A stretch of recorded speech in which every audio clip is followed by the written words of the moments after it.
차가 많이 막힐 수 있다. 그러니까 성대를 주변에 성대 치는 사람들한테 다 알려서 저기 해화역에 내려서 전철역에 내려서 셔틀버스를 타고 가든가 아니면 다른 길을 이용해 달라고 꼭 얘기를 좀 해달라는 거. 그러니까 네. 서울대학병원하고 마로니에 공원 사이에 그 길로는 차량 통행을 안 하시는 게 좋겠다라는 걸 미리 공지해 달라는 얘기예요. 네. 예. 자, 그다음 또 나머지는 저 마지막 부분에 다루기로 하고. 자, 그러면 이제 이 범시민대회가 네. 1시 반에 마로니에 공원에서 있는 거잖아요. 네네. 그거는 왜 따로 하는 거예요? 일단 민중총궐기 자체가 이제 아까 말씀하셨다시피 이제 노동자, 농민, 그리고 뭐 청년, 학생, 빈민 이런 각 계급계층들이 주되게 대회의 그 주동 세력이잖아요. 근데 우리 시민들도 지금 열 받잖아요. 그리고 또 이 문제는 노동자, 농민들만의 문제 아니라 우리 시민 모두의 문제잖아요. 그래서 우리 시민들도 좀 표출할 수 있는 공간 마련돼야 되겠다 이런 마음을 가지고 좀 이제 준비를 하게 됐고요. 또 이 시민대회는 뭐 저희 민주주의 국민행동뿐만 아니라 4.16년대 한국사교과서 국정화 저지 네트워크 이렇게 3개 단체가 공동 주최를 하거든요. 그래서 지금 가장 한국 사회의 큰 의제이자 또 가장 먼저 해결해야 될 과제들이잖아요. 세월호 진상규명 문제라던가 역사교과서 국정화 문제는. 그래서 요런 의제들을 다 같이 가지고 또 민주민생 소의제까지 같이 가지고 이제 3개 단체가 공동 주최를 하면서 한 목소리를 내는 거죠. 그래서 저희가 이제 주최 단체가 3개고 주관 단체, 뭐 참가 단체 해가지고 한 40개 단체가 같이 지금 하고 있어요, 준비를. 그래서 요 참가 단체들이 늘어나면서 정말 많은 시민들이 폭발적으로 좀 늘어나고 있거든요. 저희도 한 4, 5천 이상인데 지금 1만이 넘게 올 것 같아가지고 좀 걱정입니다. 예. 저도 저기 네. 동문회에서 연락 왔더라고요. 네. 동문회에서 그날 1시 반에 사실 저는 이제 이 1시 반이고 제낄까 건강도 안 좋고 네. 내가 이제 걸어서 거기까지 간다는 게 나한테는 너무나 좀 무리하다 싶어가지고 제끼려고 이제 마음을 먹고 있었어요. 근데 이 동문회에서 딱 연락이 온 거야. 그러니까 이게 지금 이제 1시 반이 그러니까 이제 그냥 일반 시민이니까 우리가 노동자가 아니잖아. 물론 노동자이지. 노동조합 연대로 그러니까 뭐 민주노총이라든가 우리가 전동에 소속되어 있지 않은 사람들은 애매하단 말이야. 맞습니다. 그런 이때 노동조합이 가입되어 있지 않은 노동자분들 많잖아요. 그런 분들은 일단 대학로로 오면 돼. 네. 그 대학로로 다 와가지고 여기서부터 이제 우리 뒤쪽으로 할 거잖아요. 네, 그죠? 네. 종로 쪽으로 해서 그 광화문까지 이동을 해 가는 거니까 걱정하지 말고 오시라는 이야기. 자, 그래서 이제 근데 원래는 뭐 5천이었는데 10,000명으로 네. 예상하는 이유가 뭐예요? 지금 저희가 추진위원을 모집하고 있거든요. 네. 사실 이 시민대회는 전적으로 또 시민들의 힘으로 치러지기 때문에 추진위원을 모집하고 있는데 정말 자발적으로 추진위원으로 많이 참석을 해주고 계시고 저희 또 지금 민주주의 국민행동이 한국사교과서 국정화 관련해가지고 고시를 강행했잖아요. 그래서 긴급 농성에 들어가서 지금 열흘 넘게 11일째 그 광화문 파이낸스 빌딩 앞에서 농성을 하고 있어요. 거기에 이제 지지 오시고 꼭 참석하겠다고 하시는 시민들 그리고 이제 저희가 홍보를 또 나가잖아요. 범시민대회 하니까 너무너무 반응이 좋은 거예요. 그래서 저희가 이제 서울, 경기 이렇게 예상했었는데 지역에서 이제 올라오시는 분들도 노동자대, 농민대 이렇게 부문대에 가시지 않는 분은 다 서울로 오시겠다. 대학로로 오시겠다 이렇게 말씀을 해주고 계셔가지고 지금 많이들 오실 것 같습니다. 그러니까 부담 없이 깃발 없어도 누구나 참석하실 수 있는 시민이 주인되는 시민대회니까요. 꼭 와주시기를 부탁드리겠습니다. 그래요. 그러니까 사실 지금 분위기가 너무 기가 막혔잖아요, 우리가. 그러니까 뭐 국정원 여직원 댓글 사건부터 시작돼서 아까도 우리가 쭉 좀 정리를 한번 해봤는데 뭐 이석기 사태 그리고 나서 국정원에서 간첩 증거 조작 사건, 세월호, 통진당 해산, 그 다음에 성완종 사건, 그 다음에 메르스, 전쟁 위협. 그랬더니만 네. 이제 국정교과서. 네. 이게 2년 동안 있었던 일이잖아. 박근혜 2년 반 동안 있었던 일이 이런 일들이잖아요. 중간에 세월호가 빠졌구나. 세월호. 그러다 보니까 사실 국민들이 막 분노하고 지금 사람들이 그런 거야. 왜 가만히 있냐고. 더 웃긴 건 평상시 심지어 내가 평화 시위를 주장하는 내가 왜 가만히 있냐고. 왜 아무도 들고 일하지 않느냐고 내가 그러잖아요. 근데 나만 그런 게 아니라 주변 사람들이 도대체 왜 안 일어나느냐. 그래서 나는 그랬지. 통합진보당이 사라진 뒤에 우리는 이제 데모도 못하나 보다. 그런데 이런 걸 한다는 거예요. 처음에 도대체 누가 준비하나. 그리고 이 사람들 뭔가 이상한 사람들 아니야? 뭐 전문 시위꾼 뭐 이런 사람들 아니야? 근데 오늘 얼굴 보니까 그런 건 아닌 것 네. 같고. 평범해 보이는 시민들인데. 네. 그래, 그동안 참 열심히 애써왔던 평범한 시민들이고, 예, 이분들이 지금 준비를 해서 민중 걸기 대회를 지금 준비하고 있는데요.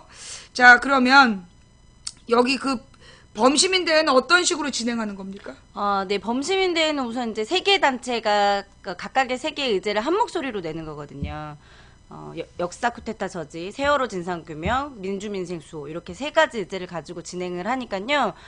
우선 저희 민주주의 국민행동의 상임대표이신 함세웅 신부님 대회사 있고, 그리고 이제 각계 발언이 있죠. 요 사안들에 대한 각계 발언과 또 서울 경기가 중심이 돼서 또 준비하다 보니까 서울 지역에서는 시민대 합창, 그리고 경기 지역에서는 택견을 또 선보인다고 합니다. 그리고 이 이전에 여성단체들을 중심으로 시민대회 사전 행사처럼 뭐 집에서 우크렐라, 피리 뭐 이런 것들 들고 오셔가지고 이무리한 행진곡을 계속 연주하는 이런 행사가 있다고 하니까요. 관심 있으신 분들 집에 있는 뭐 실로폰도 좋고 뭐 피리도 좋고 뭐 탬버린 이런 거 들고 나오셔서 같이 그 동참하시고 시민대 또 참석해 주시고 이렇게 하시면 될 것 같아요. 그리고 여러 공연들과 또 영상들도 준비되어 있고 같이 힘 모으는 자리니까 함께 힘 모아 주신 후에 그리고 이제 종로를 통해서 이제 서울광장까지 행진하는 행진도 준비되어 있고요. 이 행진은 모두 허가가 난 합법 집회니까 걱정하시지 않고 오셔도 됩니다.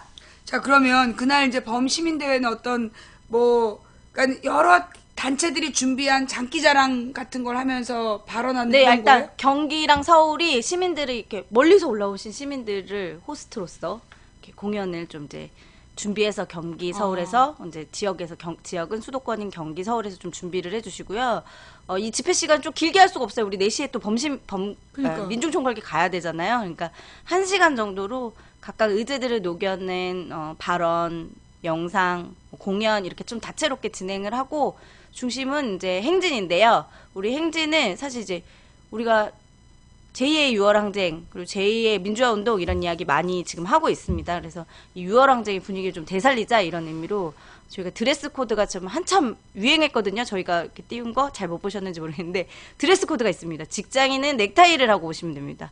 등산복 위에 넥타이라도 하고 오세요. 그냥 갖고만이라도 오세요. 그리고 엄마들이 또 며칠 전에 웹잡어 떴더라고요. 우리 애기 유모차 밀고 나간다고. 유모차 밀고 나오는 엄마들도 있고 직장인 그리고 종교인들은 또 종교인 예복을 또 입고 오시겠다고 하십니다. 그리고 저희 민주행동에는 시민사회 원로 선생님들이 줄대계 대표로 계신데요. 이 선생님들도 지식인 원로 선생님들도 맨 앞에 서서 이 투쟁하시겠다고 하고 계십니다. 그래서 정말 제2의 6월 항쟁, 제2의 민주화 운동이 살아나고 있습니다. 그러니까 드레스 코드 꼭 갖추셔서 함께 참여를 해주시면 좋겠습니다. 또 등산복 입으시면 안 됩니다. 등산복 입으시면 안 돼요, 그날. 등산복 말고 옷이야. 그리고 등산복이 못 입고 그럼 뭘 입어야 되는 거야? 뭐 여성들은 좀 분홍색이 들어간 옷을 입죠. 이런 얘기가 또 이제 좀 떠들고는 있더라고요. 근데 이제 등산복을 입지 말자는 건 꼭 입으면 안 된다는 얘기는 아니고요. 이렇게 드레스 코드가 있으니까 좀 고민해서 좀 넥타이 부대 이런 걸 좀 형상화해서 행진할 수 있게 많은 협조를 좀 해주시라 이런 말씀입니다. 그러면 신랑의 넥타이를 메고 가야 되겠구나. 예. 신랑의 넥타이를 등산복 위에 신랑의 이렇게. 넥타이를 등산복 위에 네. 메고 가는 그런 방법을 한번 고안해 보도록 하겠습니다. 예. 자, 근데 이 가다가 아까 우리 집회는 이제 네. 행진을 하겠다고 일단 통보를 한 거잖아요. 네네. 근데 이제 경찰에서 차벽을 치고 막을 네. 가능성이 있는 거죠.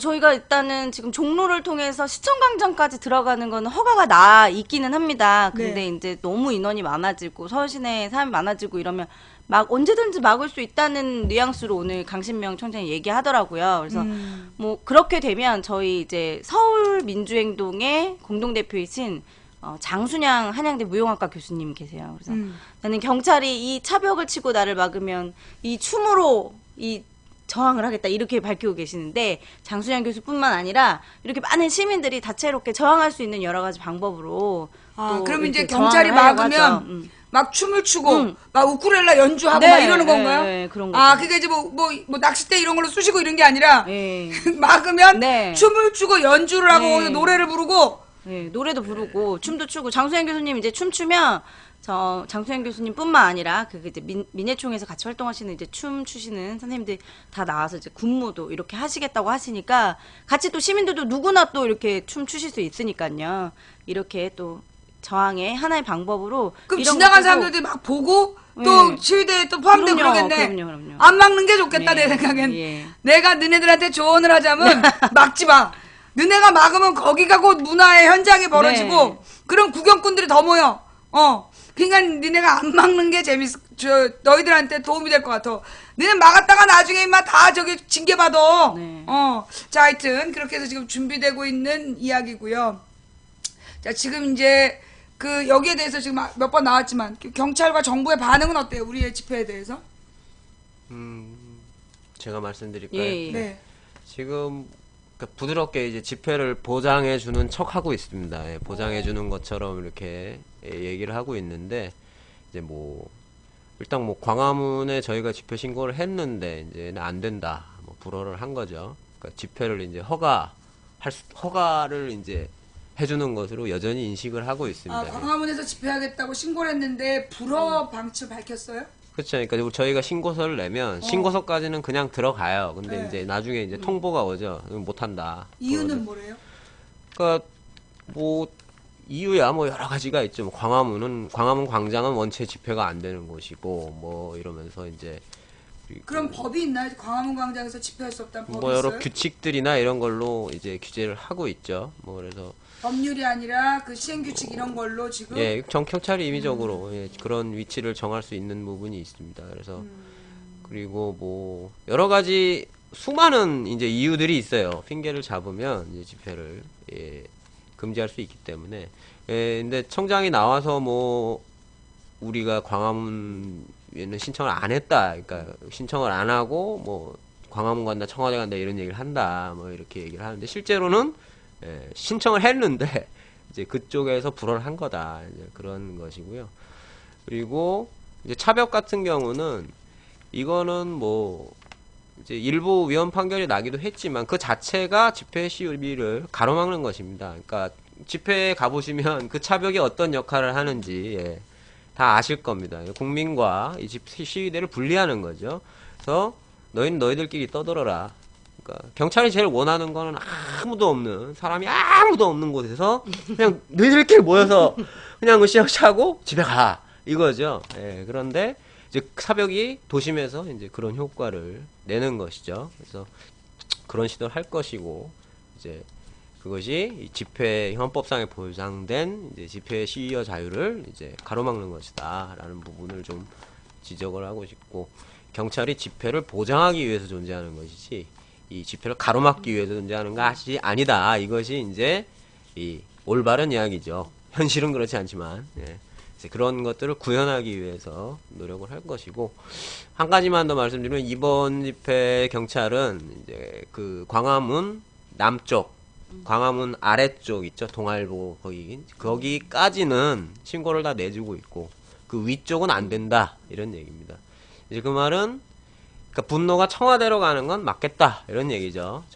정부와 청와대로 이제 가서 그것이 분출되는 거는 막고자 한다 이런 얘기고 나머지는 뭐 남대문은 내줄 수 있다 뭐 이런 얘기를 하는 건데 그거는 무슨 얘기입니까? 그냥 니들끼리 가서 놀아라 이런 얘기입니다. 그래서 그런 것들은 수용할 수가 없는 그저 마치 자신들이 집회를 보장해주는 듯한 인상을 심어주기 위한 그런 것에 불과한 것이고 실제로는 집회가 허용되지 않고 있다.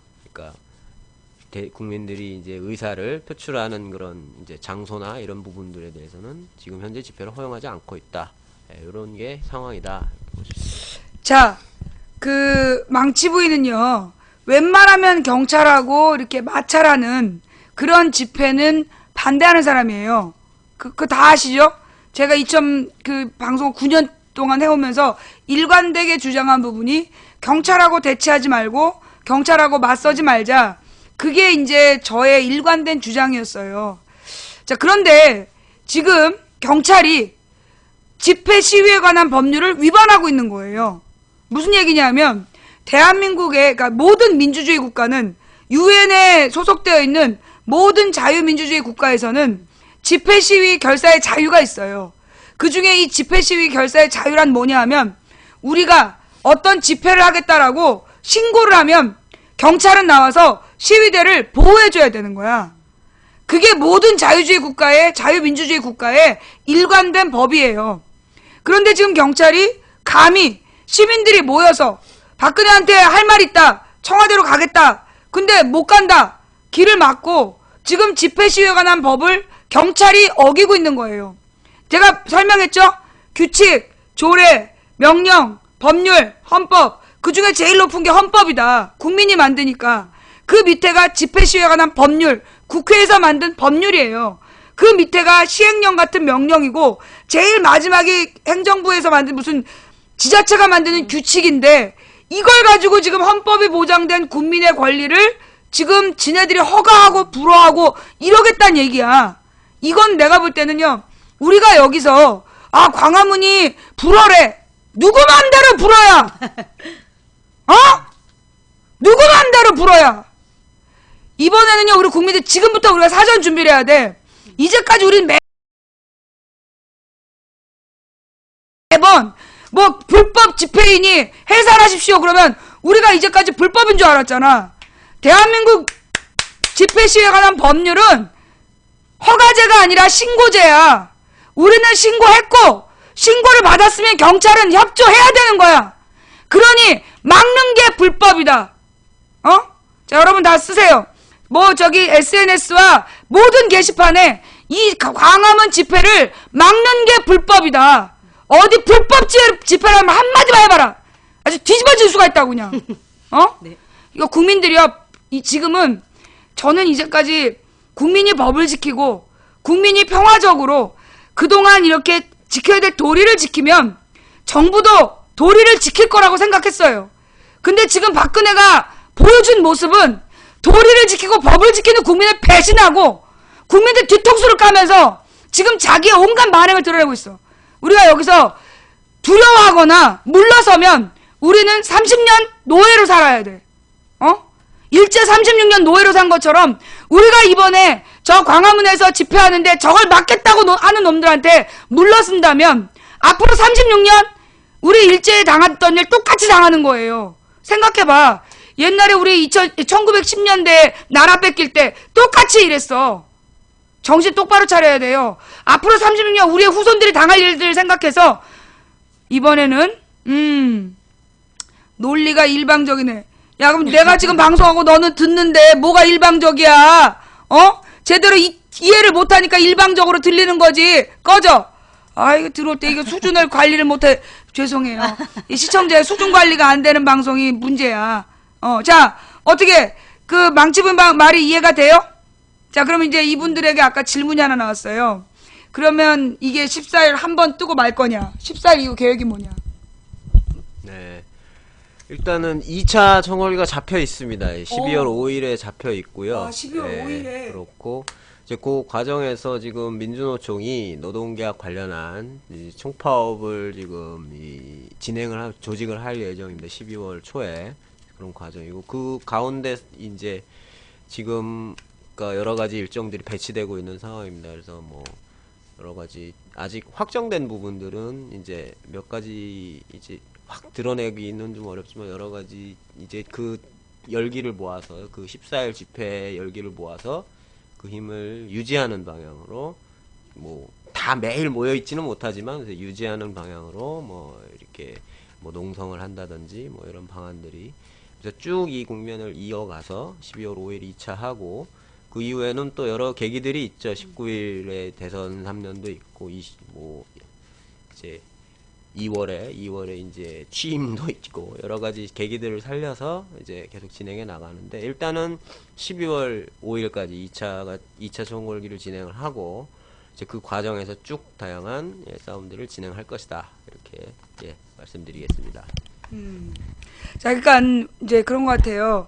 사실 이제 그 국정교과서 반대 촛불 집회가 매일 열려. 그러면 사람들이 막 그래. 왜 안 오냐고. 왜 평일날 매일매일 집회에 국정교과서 집회에 안 오는 거냐라고 막 그러신단 말이에요.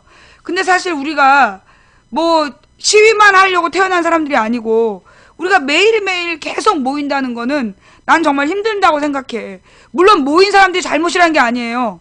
근데 그 매일매일 모이는 분들을 우리가 못 따라가지만 적어도 집중적인, 가령 이번 주 토요일, 그 다음에 뭐 12월 5일, 뭐 12월 19일, 뭐 2월 25일 이런 식으로 중요하게 집중하는 날, 우리가 그날만이라도 함께 가자.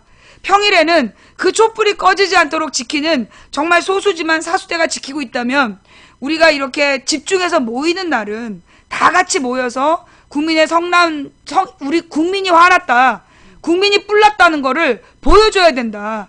그래야 국제사회에서도 지금 박근혜 맨날 떼떼 옷 입고 해외 돌아다니면서 뻘짓하고 있잖아요. 우리 국민이 얼마나 살아있는지, 그리고 우리 국민이 민주주의를 지키기 위해서 얼마나 화가 나 있는지 보여주는 토요일이 되었으면 좋겠다라는 말씀 드리고 싶고요. 한 가지만. 예, 혹시 저기 준비해 오신 말씀 중에 못하신 부분 있으면. 예. 방금 관련된 말씀인데요. 그러니까 광우병 촛불 집회 당시에도 처음에 시작에 그 집회를 매일 하겠다는 계산은 아무도 하지 않았습니다. 근데 실제 그게 터지면서 대중의 분노가 분출되면서 그냥 매일 집회로 가게 된 거예요. 예. 그러니까 민중총궐도 마찬가지입니다. 11월 14일에 딱 가서 이제 했는데, 진행이 됐는데, 그것이 분출되고 대중의 분노가 분출되고 국민의 분노가 분출되고 그것이 가는 힘이 생기면 뭐 집회 매일 할 수도 있는 겁니다. 그러니까 그건 유동적이다. 그렇게 봐주시면 되고, 그렇지만 이제 저희가 그거를 모르기 때문에 일정을 잡아놓지 않으면 안 되는 거니까 일단 그 건너 징검다리로 여러 가지를 잡아놨다. 뭐 그렇게. 그러니까 보시면 될 이제 것 지금 같습니다. 사전에 준비된 거는 14일, 5일, 뭐 2월 집회가 있는 거고, 그런데 그 안에 그 사실 이제 지금 이 준비하는 팀들은 뭐 한 3,000명 온다, 5,000명 온다 이렇게 생각했는데 뭐 2,000명 올 줄 알면 5,000명에 1,000명 오면 3만 명 이렇게 모이고 있으니 뭐 또다시 집회, 뭐 매일매일 집회가 있어도 뭐 어쩔 수 없다 이런 거잖아 지금. 그죠? 그러면 그거에 맞춰서 거기에 맞춰 또, 대비하겠다. 대응을 할 수밖에 하게 되는 그렇게 되는 구조니까. 그래요. 알겠습니다. 자, 그렇게 해서 지금 이제 우리가 매일매일 집회는 못 나가더라도 일단 14일 이렇게 뭐 12월 5일 이렇게 중심 집회는, 집중하는 집회는 좀 나갔으면 좋겠다는 이야기와, 또 그런데 그 시민들이 매일매일 다시 이건 그냥 하루로 끝날 문제가 아니라 날마다 모여야 된다 이러면 또 그에 맞게 대응해 가겠다 뭐 이런 거잖아요. 그죠? 그래서 지금 뭐 어게인 1987이라고 그러는데, 자, 솔직하게 얘기합시다.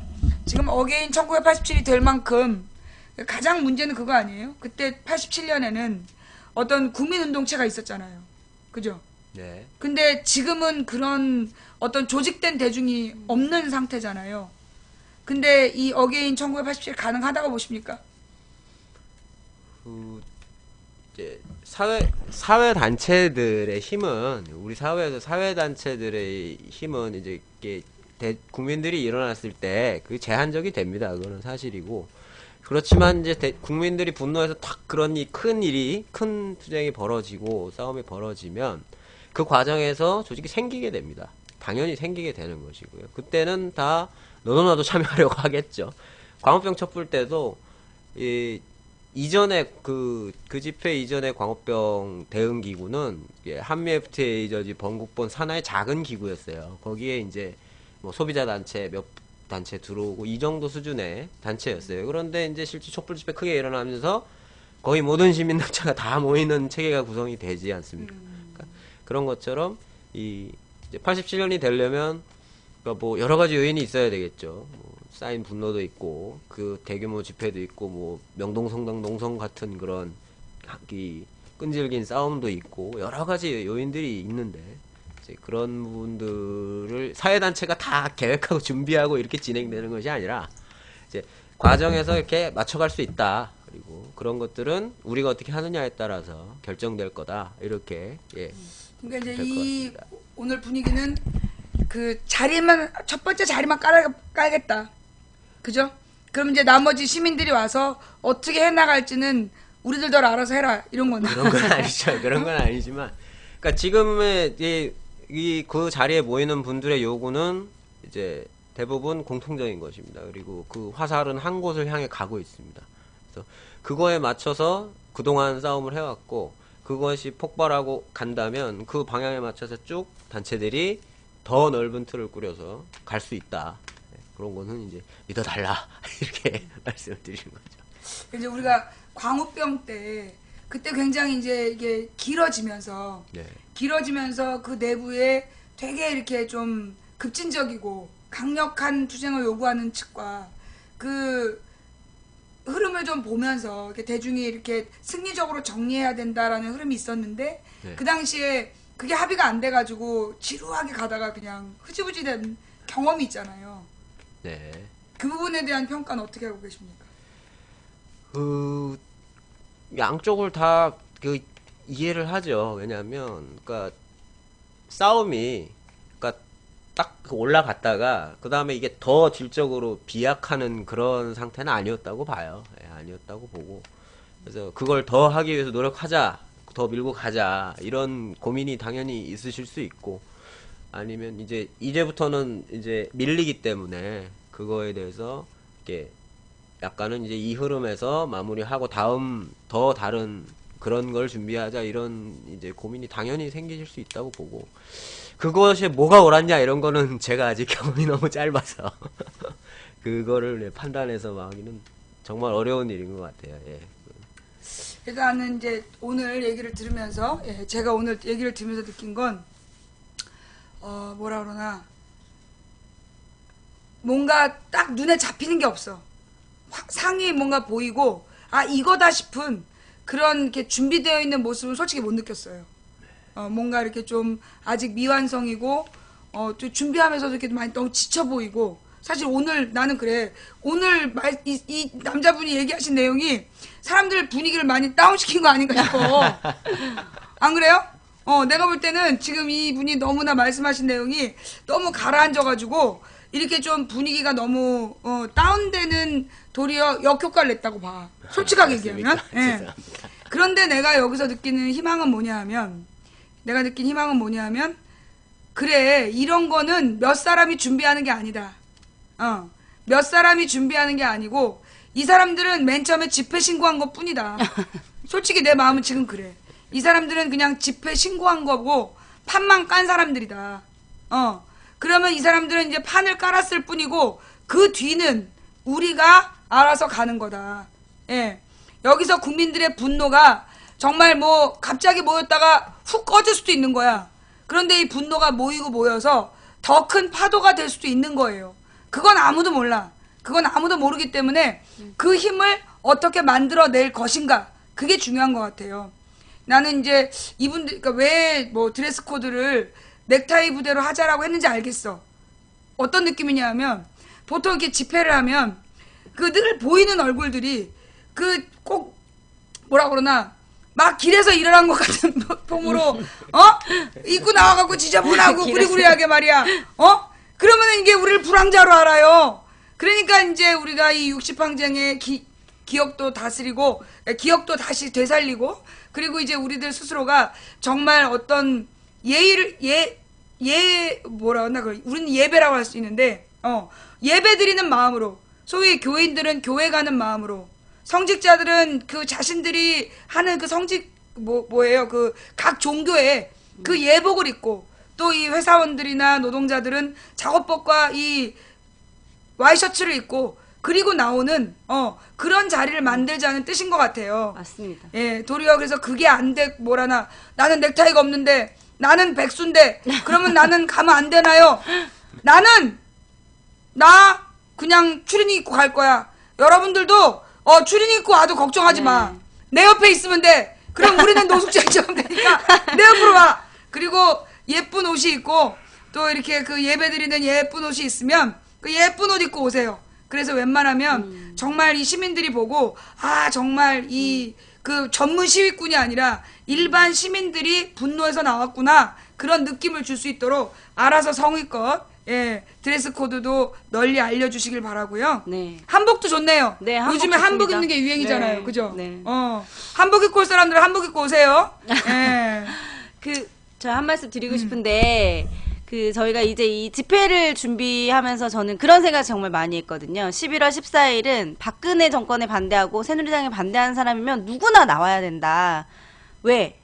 저 너무 살기 힘들잖아요. 우리 스스로의 문제지, 민주노총의 문제, 전농의 문제 이런 문제 아니잖아요. 우리 스스로의 문제 우리가 해결하러 나오는 거고 그래서 저희 시민대회는 아까도 말씀드렸다시피 민주주의 국민행동, 4.16연대 그리고 한국사교과서 국정화 처리 네트워크 이렇게 지금 한국사의 주요 이제 세 개를 다루고 있는 단체가 모여서 하는데요. 이 단체의 공통점 딱 하나밖에 없거든요.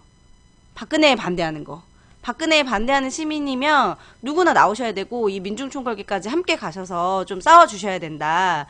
이런 말씀 좀 드리고 싶고요. 이후에도 이제 아까 좀 뭐 우리 망치빈 선생님께서 힘이 없고 이후에 뭘 하는지 모르겠고 막 이렇게 말씀하셨는데 이후에도 박근혜에 반대하는 모든 사람은 그냥 무조건 막 뭉쳐서 싸워야 됩니다. 그러지 않고는 우리가 정권을 바꿀 수가 없고 그러지 않으면 정권을 바꿔내지 못하면 세월호 진상규명 못합니다. 한국사 교과서 국정화 저지 절대 못합니다. 정권을 바꿔야지만 이게 해결이 되거든요. 민주주의, 민생 문제 다 정권을 바꿔야지 해결되거든요. 그러니까 박근혜에 반대한다 그러면 좀 부족하고 얘는 뭐 이렇게 준비했어 뭐 이런 생각이 조금 드실 수도 있습니다. 그렇지만 넓은 마음으로 다 같이 만들어가는 거잖아요. 그러니까 같이 나와주셨으면 좋겠고요. 그래서 제가 좀 준비해온 게 있습니다. 오, 뭘 또 준비까지? 자,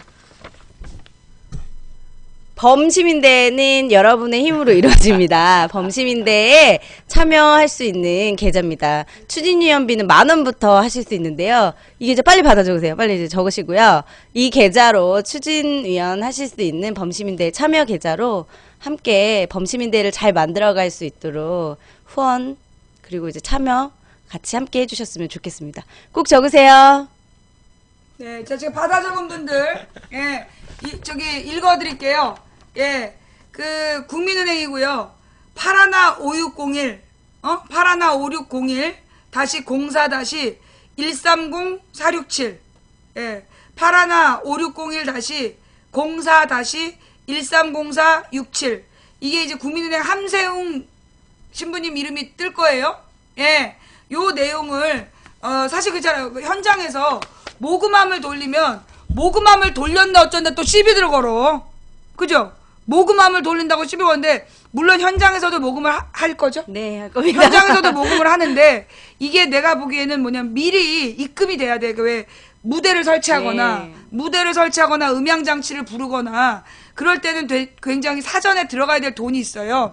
그래서, 그날 당일에, 그러니까 뭐, 입금 못 하시겠다 싶으시면, 당일에 오셔서 내셔도 되지만, 이게 미리 입금돼야 될 부분을, 준비하고 싶다. 내가 간절한 마음으로 기도하는 마음으로 우리 국민들이 일어나서 자유민주주의를 지키기 위해서 그날 다 같이 모였으면 좋겠다. 그래서 내가 준비하는 마음으로 미리 하고 싶다 싶으신 분들은 국민은행 8156 815601-04-130467 국민은행 함세웅 신부님 계좌로 넣어주시면 이게 민주행동 계좌예요. 네.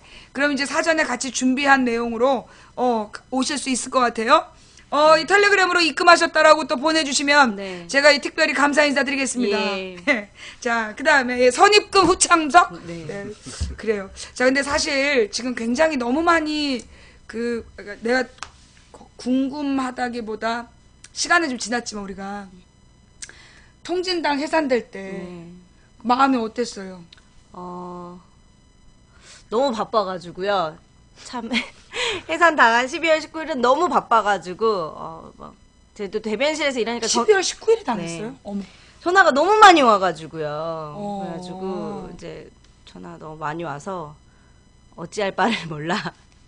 정말 너무 바빠가지고 어떻게 뭐 슬프고 눈물이 안 나더라고요. 울고 싶은데 왜 눈물이 안 나지? 시간이 없었던 거예요. 근데 이제 해산 당하고 나서 이제 좀 뭐 마음도 가다듬는 시간도 좀 필요했고 이랬는데 참 한국 사회에 있을 수 없는 일들이 많이 일어났다 이런 말씀들을 이제 많이들 해주세요. 그래서 이 한국 사회에 있을 수 없는 일이 일어났는데 내가 또 실직했다고 그냥 실업급여 받고 집에만 가만히 앉아 있으면 안 되지 않겠냐 이런 생각으로 이제 또 다시 민주주의를 되찾기 위해서 이렇게 또 힘을 모으는 자리에서 일을 하게 됐습니다. 그래요. 지금 그 통진당 해산 문제가 유엔인가에서 무슨 조사단을 파견하고 뭐 그런다는 얘기 들은 것 같아요. 국제기구에서? 조사단을 파견하는 건 아니고요. 유엔에서 이제 이제 또 저희 이제 당원들이 정치적 자유를 침해당했다고 유엔의 자유권을 침해당했다고 해서 이제 이렇게 청원을 했죠. 그래서 이제 요번에 이제 제가 알기로 보도 자료가 나왔는데 이제 저희 통합진보당의 강제 해산된 문제를 포함해서 여러 이제 한국의 인권 수준이 후퇴되고 있고 정치적 자유가 박탈되고 있고 이런 보고서를 보내왔다고 해요. 근데 경찰이 통합진보당 해산만 쏙 빼고 보도자료를 발표했다고 하더라고요. 그러니까 이런 것들이 좀 이렇게 다시 회자되는 것 자체가 부담스러운 거 아닌가. 정권의 입장에서는 아니 그러니까 듭니다. 그 보고서를 보낸 주체가 누구예요? 유엔에서 보냈죠. 유엔에서 우리나라의 예. 인권이 후퇴됐다라는 인권 보고서를 보내왔는데 예. 경찰에서 그 내용을 그 발표하면서 통진당 해산 부분만 빼고 네. 보도 자료를 편집하고 이렇게 냈습니다. 야! 놀랐었죠. 이것들이 중국 공문서를 조작하듯 이제 유엔 문서를 조작하고 지랄들이야 진짜. 자, 그 다음에 한국 진보연대가 박래군 씨하고 관계된다 아닌가요? 박래군 선배님은 이제 이 인권 그 센터 비슷한데 이제 사람인가 인권센터 사람 거기 계시는 저희는 박서군 대표님. 박서군 대표님. 저건 박서군 대표님이고 예. 박래군 씨하고 관계가 없고. 예, 같이 이제 뭐 여러 가지 같이 일을 하는데 이제 이렇게 저희 단체로 해서 일하시는 분은 단체분은 아니시고 예. 헷갈렸구나. 그러면 그 박래군 씨가 이번에 구속됐다 나왔잖아요. 네. 그 부분에 대해서는 좀 아시는 거 없어요? 보석으로 지금 나오신 거죠. 네, 그렇습니다. 그러니까 그게 지금 4월달 집회에서 폭력을 행사했다라고 구속됐었던 거죠. 네, 맞습니다. 세월호 집회 중에 때. 예. 그런데 그 폭력을 행사했다는 증거는 없었던 거 아닌가요? 그러니까 실제 그러니까 그게 이제 기획 이런 걸로 그런 거라고 보셔야 돼요. 그러니까 이제 그 박래군 선배 가서 얘기하시는 폭력을 행사한 게 아니라 예, 그날의 전체 폭력 집회를 시위를 기획했다. 기획했다. 예, 근데 그렇게 폭력 시위가 기획된 건 아니었잖아요. 그렇죠. 우발적이었죠. 그러니까 세월호 그때 유족분들께서 이제 광화문 농성을 하시는데 그거를 차벽으로 둘러싸고 실제 면담을 방해하고 이제 그런 과정이 있었기 때문에 이제 집회 중에 이 대호 전체가 그리로 갔죠. 그렇게 가면서 그거 이제 거기서 이제 그 차를 떼내고 이제 유족분들과 만나기 위해서 그 부분이 불법이라고 네, 지금 그런 구속을 거기가 시킨- 예, 가장 큰 문제죠. 그 경찰이 잡은 부분은 거기죠. 네. 그래서 계속 이제 거기서 계속 이렇게 이제 싸우다 보니까 그 부분을 가지고 이제 뭐 폭력 집회 뭐 기획 뭐 모의 기획 이런 방향으로 이제 된 거고 그래서 이제 박래군 이 집행위원장이 이제 자, 그렇다면 이제 오늘 그러니까 이번 집회도 사실 이게 성남 군중이 모이면 어떻게 될지 모르는 거잖아요. 네. 그러면 이번에는 박래군 씨가 아니라 누가 잡혀가는 겁니까? 함세웅 신부님 잡혀가신 겁니까? 두 사람 잡혀가는 거야? 예, 그거는 예.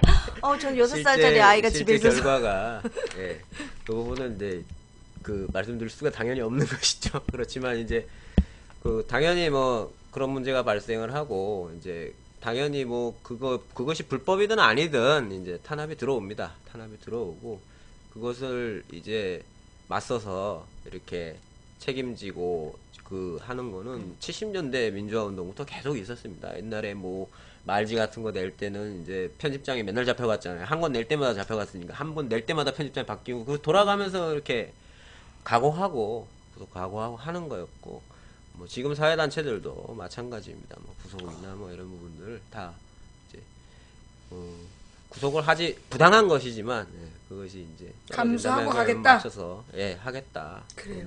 다 모든 마음이 그렇게 되어 있습니다. 자, 여러분 그런 것 같아요. 우리는 그날 그 14일 날 어떤 일이 벌어질지는 우리는 모릅니다. 그리고 누군가는 우리가 모인 집회 때문에 또 구속이 될 수도 있고 책임을 져야 될 수도 있다. 최대한 우리가 저들에게 책 잡힐 짓은 하지 말자. 다만 우리는 강고하게 대우를 떠나지 말자. 그런 이야기를 드리고 싶네요. 지금 굉장히 오랫동안 싸우면서 조금은 지친 모습이지만 이 모여드는 이 시민들의 힘 때문에 다시 한번 힘을 낸 우리 일꾼들에게 그 응원의 박수를 보내주셨으면 좋겠고요.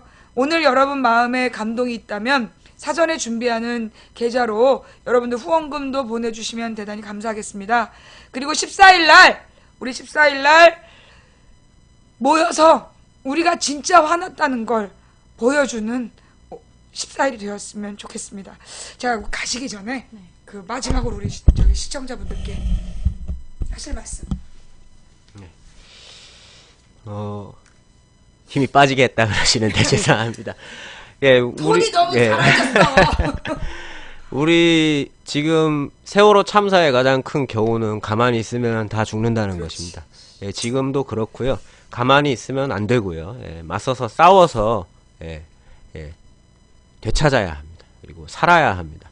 이제 그런 자리가 바로 11월 14일 총궐기라고 말씀을 드리고 꼭 참석하셔서 그동안 쌓여있던 분노를 모두 함께 보여줬으면 좋겠습니다. 또 우리 애기 엄마. 네. 노동자만의 문제, 농민만의 문제, 그리고 빈민만의 문제가 아닙니다.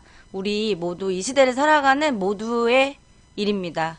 박근혜에 반대하고 새누리당에 반대하는 모든 국민들이 함께 모여서 11월 14일 대학로에서 그리고 광화문에서 박근혜에 반대한다는 목소리를 함께 외쳤으면 좋겠습니다.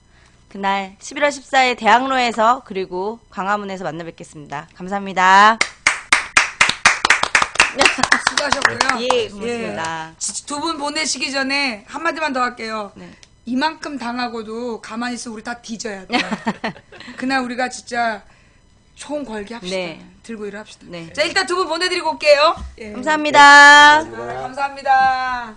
자, 가만 있어 보자. 아, 급하게 드느라고. 예. 자. 오늘 이제 민중 총궐기를 준비하는, 민중 총궐기를 준비하는, 우리 팀에서 두 분이 오신 거예요. 그러니까 한 분은 민중 총궐기를 준비하고, 한 사람은 1시 반에 있는 시민대회를 준비하는 두 분이 오셔서 오늘 설명을 이렇게 좀 드린 거고요. 여러분들 오늘 느낌은 어떠셨어요? 예. 오늘은 이번에는 노숙자 코스프레 안 된다.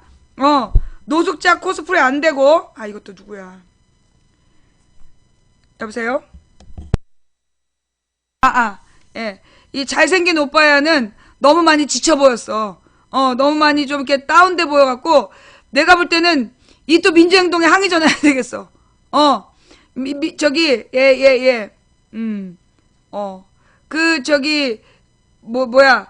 이 민주행동에다가, 아니, 좀 힘을 내는 사람을 보내야지.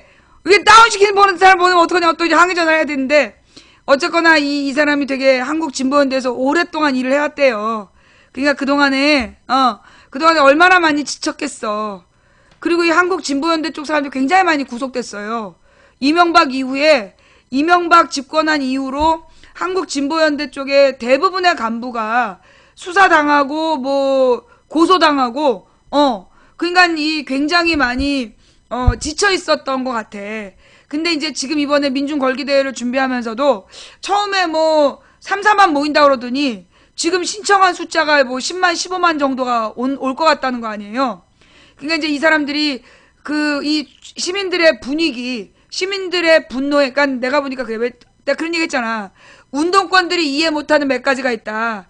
그 중에 이 광우병 집회를 이해 못하고, 노무현 대통령 서거 분위기 이해 못하고, 그리고 지금 국정교과서에 분노하는 걸 이해 못한다. 내가 그 얘기를 했잖아.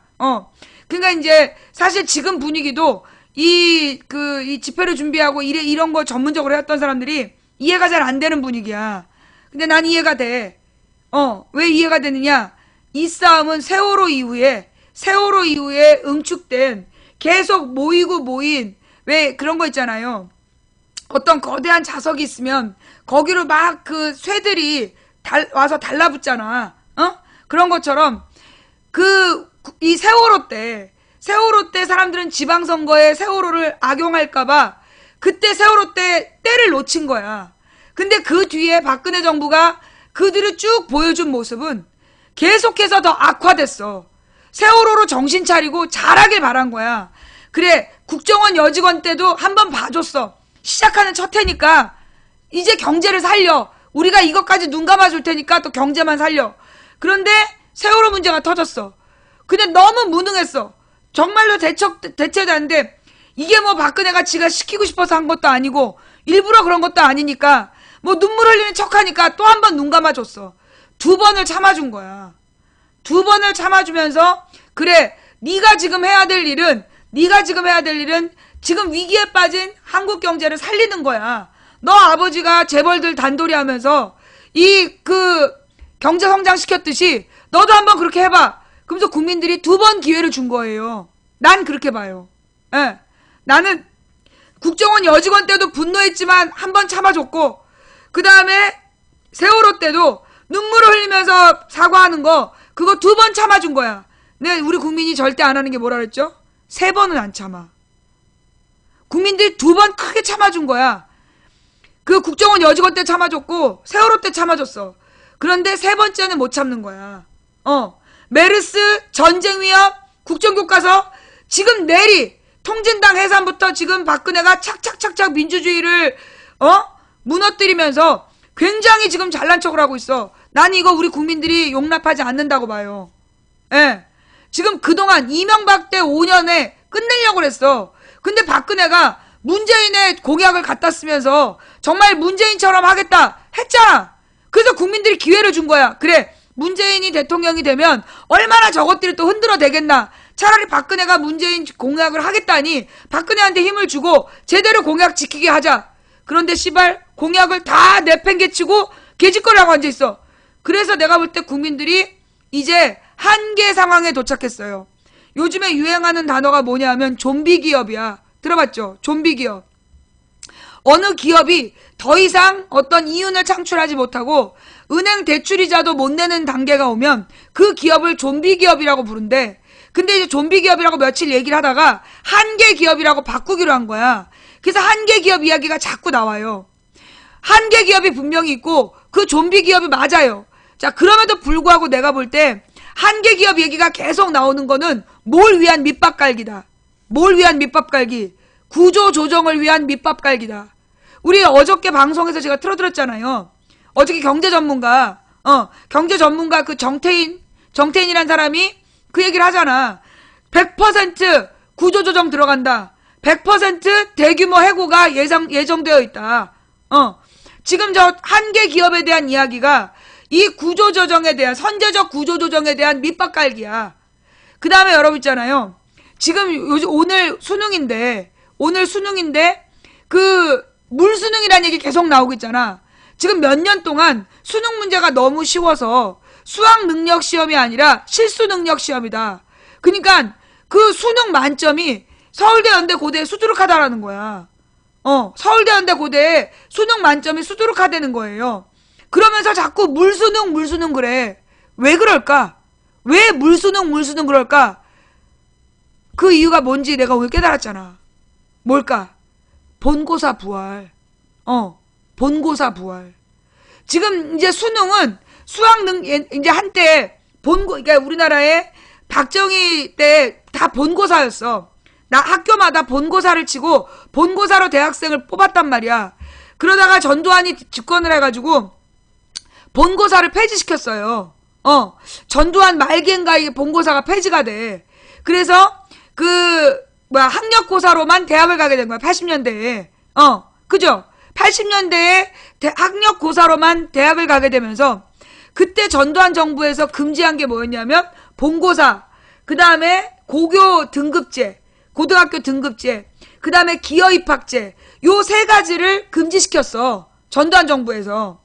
본고사가 뭐냐 하면 학생 선발을 각 대학이 알아서 하는 거야. 대학별로 학생을 뽑는 거야.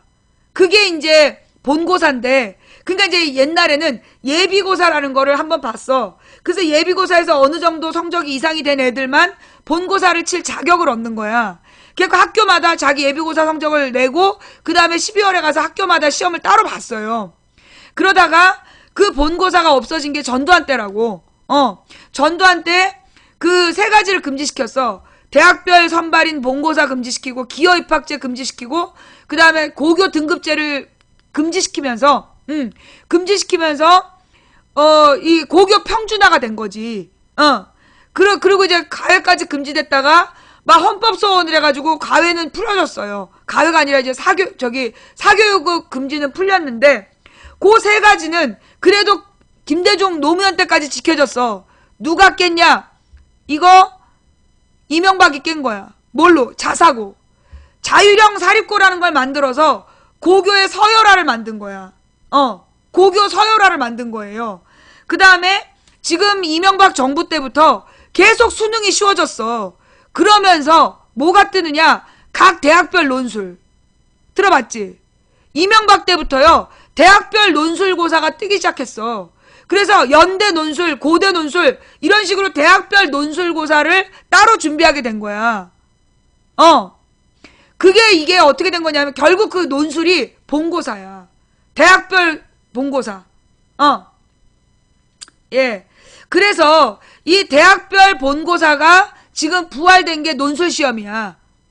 그래서 이 논술 시험을 지금 강조하기 위해서 논술 시험을 강조하기 위해서 물수능으로 가고 있다.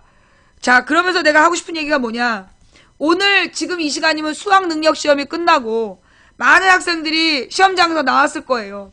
그리고 오늘 막 해방이다 이러면서 기뻐하는 친구들도 있겠지만 상당히 많은 중상위권 학생들이 좌절을 할 거야. 그죠? 상당히 많은 중상위권 학생들이 수능을 보고 나서 너무나 절망할 거라고. 내 인생은 끝났다. 왜? 상위권 애들은 상위권이야. 근데 중상 애들이 늘 좌절하는 거야. 중에서 가령 뭐 상상이 있고 상중이 있고 상하가 있다라면 그리고 뭐 중상, 중중, 중하 그 다음에 뭐 하상, 하중, 하하 이렇게 등급을 나눈다면 소위 지금 최상위권 애들은 좋아. 근데 상중만 돼도 상위권에서 중급애들만 돼도 오늘 굉장히 슬플 거야. 상위권에서 하급 애들은 오늘 좌절할 거고 그러면서 인생이 망가졌다라고 막 속상해할 수 있어요. 왜? 요즘은 한 문제만 틀려도 명문대를 못 가. 한 문제만 틀려도 명문대 못 간다라는 그런 강박관념에 오늘 밤 인생을 망쳤다라고 후회하는 많은 학생들이 있을 수 있어요. 내가 하고 싶은 얘기가 뭐냐?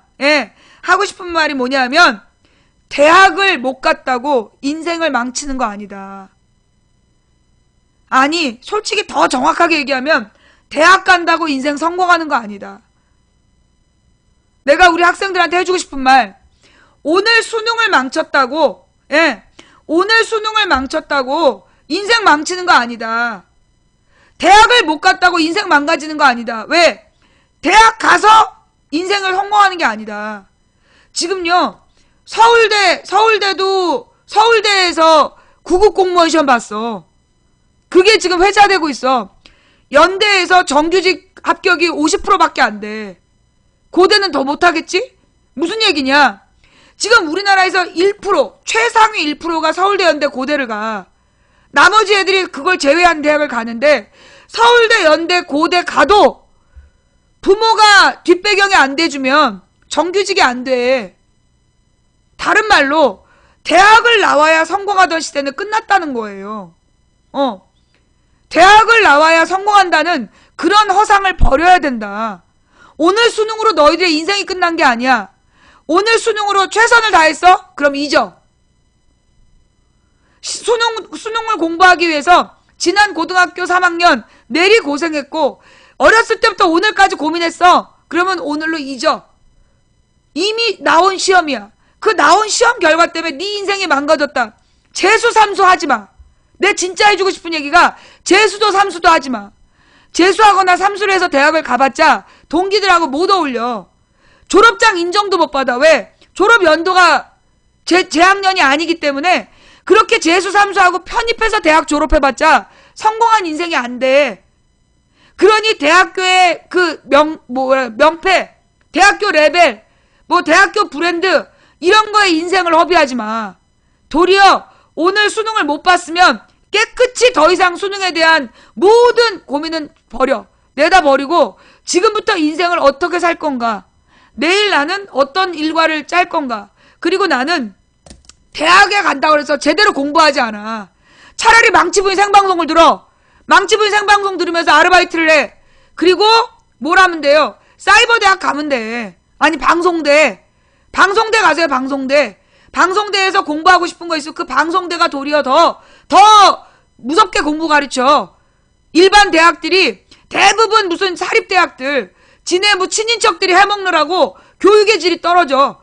근데 차라리 방송대학이 그나마 더 그 교육의 질이 있어요. 정말 대학교 학사학위를 따고 싶으면 방송대 강의 들으면서 아르바이트 하라고.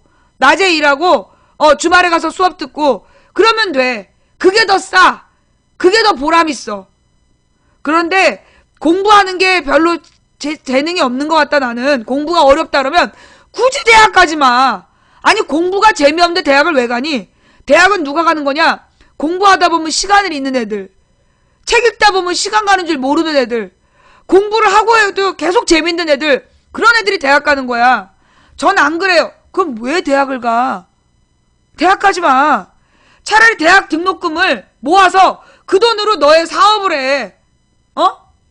작은 이 붕어빵 장사를 하더라도 너만의 신기한 붕어빵, 뭔가 이 색깔이 다르고 맛이 다른 너만의 붕어빵 장사를 해본다든가, 작은 공방을 해본다든가, 기능을 배워. 네가 잘하는 게 뭔지를 찾아서 그 네가 잘하는 일을 가지고 어떻게 먹고 살까를 연구해. 그게 대학교에서 5년 6년 썩는 것보다 나아. 대학교 가봤자 등록금 제때 못 내. 아르바이트 해갖고 한 학기 등록금 내고 한 학기는 대출 받아. 아니면 1년 쉬어. 그래서 대학교 졸업하는데 몇십 년 걸려. 10년 가까이 걸려. 그렇게 졸업해봤자 취업 안 돼. 뭐하러 그 짓거리를 해. 차라리 그 돈으로 그 책을 사서 봐.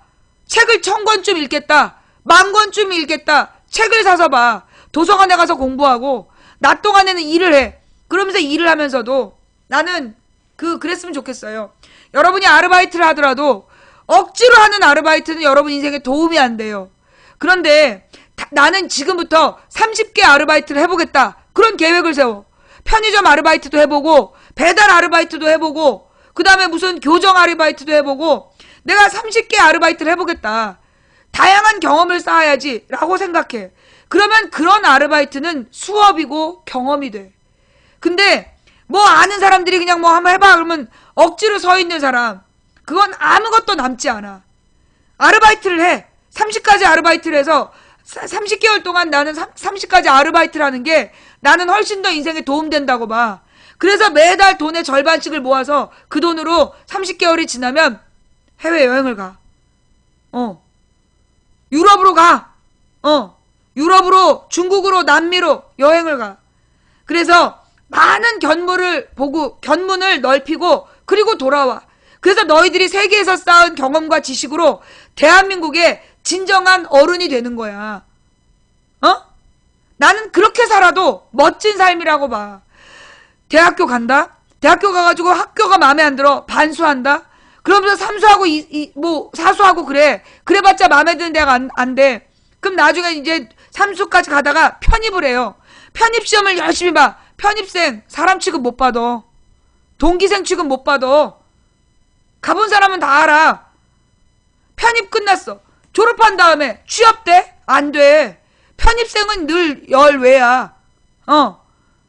그리고 대학교 졸업해봤자 졸업장이라고 자기 뭐 시댁에다가 낼 수 있는 대학 몇 개나 되겠어.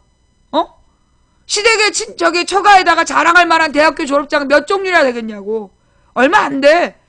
그 대학에다가 보내는 시간과 돈에 비해서 남는 게 없어. 차라리 그 돈과 시간을 정말 인생 공부에다 투자하라고. 그게 이상적이라고? 당연히 이상적이지. 이상적이 나쁜 거야? 난 이게 더 현실적이라고 봐. 난 솔직히 말해서요, 내 말이 더 현실적이라고 생각해. 지금 30대 대학 나왔어. 그래서 뭐 하는데? 뭐 명문대, 뭐 좋은데 취업해서 돈 잘 벌어? 일자리가 없잖아. 대학교 졸업한다 그래 명문대라도 갔어. 그럼 막 정규직 달라고 길을 써. 그리고 대기업에 들어갔어. 대기업에 들어가서 어떻게 되는데 38살 되면 퇴직 준비해야 돼. 그거 알지? 대기업이 40대 초반에 퇴직 준비하는 거. 왜냐하면 40대가 되면 승진을 하는데 승진 자리는 몇 개 안 돼. 그러니까 40대가 되면 40대가 돼서도 평사원이면 이거는 걔네들 자르려고 만든 게 임금 피크제야. 쉬운 애고이고. 대기업이 인생의 목표라고 생각하고 대기업 가봤자 네가 돈 벌 수 있는 기간은 13년이 다야. 13년 뒤에 나와야 돼. 13년 동안 너 대학교 대출금도 못 받아. 못 갚어. 내 말이 맞아 틀려? 어? 네가 대기업에 들어가봤자 거기에서 네가 뭐 미생의 여주인공처럼 뭐 1년 안에 빚을 갚아? 택도 없어. 요즘에 대기업이 돈 많이 주는 줄 알아? 돈 별로 안 줘. 13년 동안 대출금 갚다 보면 끝나는 거야. 그럼 결혼도 못하고 내랑 똑같아. 뭐하러 그걸 위해서 네 인생을 40년을 허비하냐고. 안 그래? 현실이 그래, 현실이. 그러면 모든 사람이 뭐 노력해도 성과를 얻지 못하나요? 아니야. 노력 안 해도 성공한 애들이 있어. 누군데? 아버지가 국회의원이거나 뭐 저 새누리당 국회의원 밑에서 저 심부름 했거나 그러면 1780등이어도 10명 뽑는데 뽑히고 막 그래. 근데 우리가 그럴 가능성이 없잖아. 새누리당 국회의원에 인턴할 수 있는 기회는 몇 명밖에 없어. 200명밖에 없어. 새누리당 국회의원이거나 이 뭐 야당 의원들은 시도만 해도 신문 나. 새누리당 의원들은 다 취직시켜도 아무 말 안 하고. 새누리당 의원 덕볼 사람 전국에 1000명도 안 돼.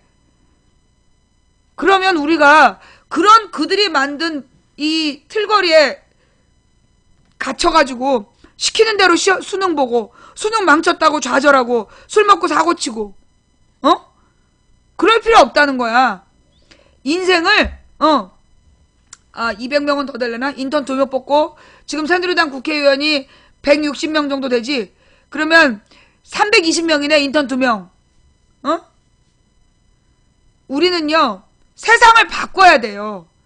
우리가 이제까지 가만히 있어라, 순종해라, 시키는 대로 해라. 매트릭스란 영화에 보면 원래 그 주인공이 살아있는 사람이지만 뭐 하고 있었어? 액체 속에 담긴 생체 에너지를 공급하는 생물 에너지였잖아. 인체 전지의 역할을 하고 있다가 순간 깨어나서 거기 싸우는 거잖아요. 그 배터리의 모습이 내가 볼 때 그들이 원하는 문화야. 모든 국민에게 가만히 있어, 순종해, 말 들어, 시키는 대로 해. 내 말 안 들으면 너는 편향이야. 쥐랄 연병을 하면서 그렇게 우리 국민들을 이렇게 만들어 온 거예요. 우리가 여기에 그냥 순종하고 살 거냐, 이 판을 뒤집을 거냐. 자, 물론 힘든 일이야. 이제까지 태어나서 20년 동안 공부만 했어. 태어나서 20년 동안 공부만 했잖아. 오늘 수능 본 학생들. 맨 처음에 태어났을 때 엄마가 가나다라 아니면 가방 이런 거 가르쳤잖아. 잠자리. 애기들이 기저귀 차고 한글 공부한다고. 기저귀 차고 한글 공부하고 기저귀 차고 수학 공부하고 20년 동안 공부밖에 안 했어. 공부 이외에 어떤 것도 허락받지 못했잖아. 그래서 지금 20년을 살아왔는데, 그러니까 애들이 야 이거 나가야 되는 거 아니야? 기울어지고 배가 지금 바닷물이 보이는데 야 우리 탈출해야 되는 거 아니야? 가만히 있으세요. 특히 단원고 학생들 가만히 있으세요. 네? 그런 아이들 죽은 거 아니야. 우리는 20년 동안 애들을요 가만히 있어라 시키는 대로 해라. 너는 공부만 해. 공부만 하면 남편의 얼굴이 바뀌어, 아내의 얼굴이 바뀌어. 씨발 공부. 그래서 30년 했잖아. 20년 대학 가려고 준비하고 10년은 대학교 졸업하려고 준비하고 30년 노력했어. 결혼하니? 못하잖아. 애를 못 낳아서 남의 집 연예인 애기들 보면서 열광하고 있잖아. 누가 이렇게 나라를 만들었니? 정치권이? 아니, 우리들 스스로가. 우리들 스스로가. 그들이 가만히 있으라 그러니까 가만히 있고, 조용하라니까 조용히 있고, 거짓말인 건 뻔히 알면서 찍어주고. 그래서 여기까지 온 거예요. 이제 우리가 세상을 바꿔야 돼요. 이대로 가면 이런 빨갱이년을 봤나? 세상을 바꾼다니 혁명을 하겠다는 거야? 이런 빨갱이년아. 야, 이대로 계속 가면 다 죽어. 지금 우리 자살률 1위야. 자살률 1위도 굉장히 많은 수가 죽는 자살률 1위야. 이대로 가면 우리 다 죽어. 안 그래? 이제 앞으로 우리나라 국가가 지금 이대로 내년 후년 그 다음 해까지 내리 3년 선거 말아먹고 그러면 우린 진짜 다 죽는 거야. 우리의 미래가 없는 거야. 여러분 옛날에 아르헨티나가 그렇게 잘 나갔대요. 아르헨티나가 그렇게 잘 나갔대. 정치가 망가지고 IMF를 겪으면서 아르헨티나는 온 국민이 가난해진 거야. 그런 것처럼 지금 우리가 뭐 김대중 노무현 때 우리가 경제 11위였어. 민주화 수준, 뭐 언론의 자유, 인권, 성적이 다 높았어. 그 10년 동안. 그 뒤로 쭉쭉쭉쭉 떨어져서 지금 우리 세계에서 인권 후진국으로 지금 분류되기 직전이야. 언론의 자유도 지금 보장되지 않는다. 전 세계에서 다 알아. 김대중 노무현 때는 한국인이란 이름으로 많은 사람들이 우리를 대우해줬어. 그런데 이제 한류 드라마도 안 봐. 우리나라로 관광도 안 와. 우리나라 상품도 안 사. 우리가 여기서요 계속 그들이 원하는 대로 조용히 하고 가만히 있으라고 가만히 있고 금 밟지 말라고 해서 금을 안 밟고 있으면 그냥 고사되는 거야. 어차피 죽을 건데 인생의 모든 인간은 죽어. 모든 인간은 죽는데 죽기 전에 꿈틀이라도 한번 해봐야 될 거 아니야. 지렁이도 밟으면 꿈틀한단 말이 있어. 우리가 사람인데 우리가 사람인데 아르헨티나를 말아먹은 게 좌파 때문이라는 건 누가 그래? 아르헨티나를 말아먹은 게 좌파 때문이라고. 아르헨티나 그거 몰라? 돈 크라이 포미 아르헨티나. 군부 독재 때문에 망한 거지. 돌덩어리야. 너는 뇌성분이 돌이지. 안반이 들어있는 게 틀림없어. 한쪽은 석회석, 한쪽은 뭐 대리석은 너무 고급이야. 한쪽은 저기가 들어있겠다. 용암돌 뭐라 그러지? 좌파 때문에 망하는 무슨 개소리야. 돈 그라이폼이 아르헨티나 몰라? 독재자 때문에 망한 거지. 네 한쪽 뇌는 석회석이 들어있고 한쪽 뇌는 현무암에 들어있는 게 틀림없어. 개소리라고 자빠졌어. 자, 좌우지간. 그래서요. 그래서 우리가 자 여러분 김대중 노무현을 좌파라고 그 개지랄 떨었던 놈들아. 김대중 노무현이 좌파라고 보는 니들이 무식해서 그래. 김대중 노무현은 좌파가 아니라 보수 정권이었어. 철저히 대기업 성장시켜주고 대기업과 협력해서 나갔던 보수 정권이었다고. 그런데 그네들더러 너희들이 좌파라고 우긴 거 아니야? 이 등신 새끼들아. 대가리에 똥 맞춰가지고. 그래서 나라가 망했어. 지금 이 땅이 망해가고 있어. 망해가는 나라를 살릴 수 있는 힘은 누구에게 있어요? 우리 국민에게 있어요. 자, 나는요 지금 우리 사회가 우리가 가지고 있는 이 인터넷이라는 문화, 이걸 우리가 지켜야 돼요. 인터넷 문화를 지키면서 우리는 많은 정보를 공유해야 돼요. 그리고 우리들 스스로가 우리가 그동안 뭘 잘못했는지를 진지하게 반성해야 돼요. 그리고 우리가 세상을 바꾸는 방향을 설정해야 돼요. 자, 지금 우리나라 경제 어렵다고 얘기하죠? 경제가 어려운데, 경제가 이렇게 어려운데 야당에서 민생은 팽개치고 국정교과서에 몰입되어 있다 지랄하네? 경제가 어렵긴 왜 어려워? 우리나라 1인당 GDP 28,000달러야. 그렇잖아요, 여러분. 우리나라 1인당 GDP 계속 떨어졌어요? 안 떨어졌잖아. 1인당 GDP를 따지면 우리나라 경제 규모 꽤 잘 나가는 나라야. 그런데 왜 우리 국민들이 이렇게 가난해? 왜 이렇게 민생이 파탄났어? 그렇게 벌어들인 돈을 재벌하고 정치권이 나눠먹어서 이 지경 된 거 아니야. 재벌 새끼들이 30개 재벌 새끼들이 700조 원을 쌓아두고 있어. 그 700조 원을 쌓아두는 동안 국민들의 부채 691조 원이 됐어. 민간 부채. 국민들 부채, 개인 가계 부채가 691조야. 교묘하게 맞아떨어지지 않아요, 여러분? 619조인가? 가계 부채가 600 몇십 조야. 그런데 지금 30대 기업의 창고 안에 쌓여있는 돈이 700조야. 결국 가계에서 가계 부채가 원인이 돼서 빚 갚느라고 소비를 못해서 나라 꼴이 이렇게 된 거잖아. 경제가 중단된 거잖아. 그 이유가 뭐야? 대기업에서 국민들의 이윤을 쪽쪽 빨아서 창고 안에 가둬뒀기 때문에 이 지경이 된 거야. 27,000달러로 떨어졌대요. 1,000달러나 까먹었어. 자, 지금 왜 28,000달러가 왜 27,000달러 됐겠어? 박근혜 정부 들어서서 수출 계속 줄어들었잖아. 수출 능력이 계속 떨어져서 뭐 4개월째인가 8개월째인가 계속 수출 부진이야. 근데 박근혜는 자기네가 경제 선방하고 있대. 박근혜랑 최경환이랑 경제 선방하고 있대. 대구 경북 지역에서는 표를 얻으면 된다고 대구 경북 지역에다가 1조 원 쏟아붓고 막 뻥까고 있는 거야. 야, 대구 경북은 대구 경북만 먹고 사니? 대구 경북도 나라 전체 경제가 돌아야 같이 먹고 사는 거야. 1조 원 갖다 대구 사람들한테 나눠준 것도 아니고 내일이 건설 사업한다고 쏟아붓고 제대로 그 돈은 제대로 집행은 되는 거야? 지금 이 경제가 개판이 된 이유는 뭐냐? 박근혜 정부의 경제정책이 전무하기 때문이야. 이게 원래 1,000억인데 7,000억을 증액해서 8천 매덕 1조 원 돈을 가져간 거예요. 지금 나라 경제가 이꼬라지가 된 게 이명박 박근혜가 대를 이어 말아먹었기 때문이야. 대구 경북 사는 사람들도 전혀 돈을 못 느껴. 왜? 대구 경북에서도 잘 사는 애들끼리 나눠갔거든.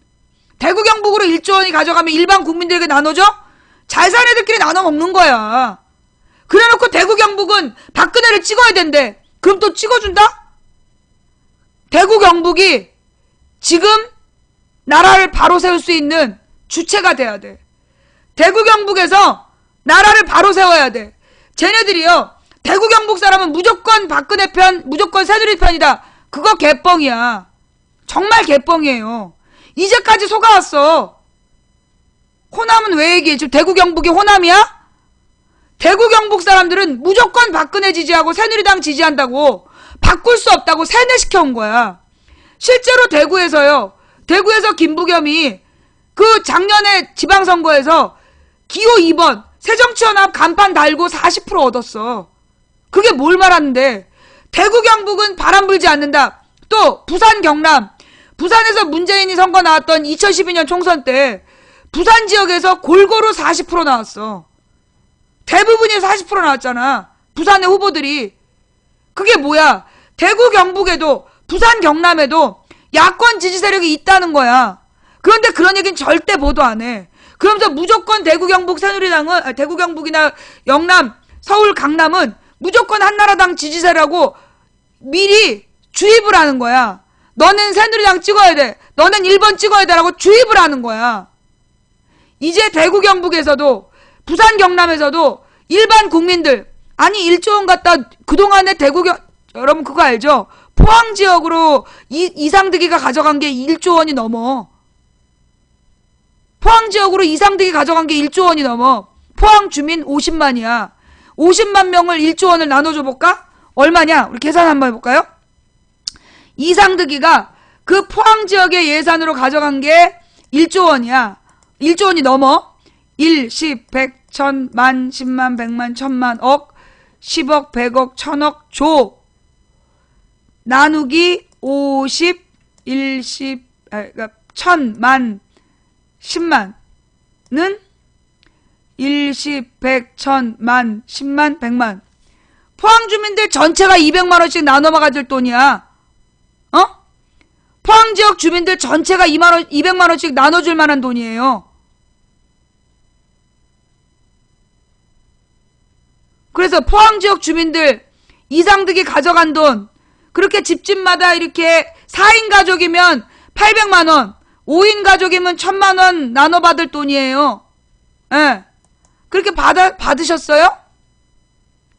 뭐 순천 군민 몇 명이야? 순천 군민 몇 명이야? 순천에 뭐 1조 원의 세금 폭탄을 가져온다며. 예산 폭탄. 그래놓고 지금 포항 지역 주민들, 주부들, 자기들 주민번호가 지금 요원들 주민번호 도용되고 있어. 그거 모르지?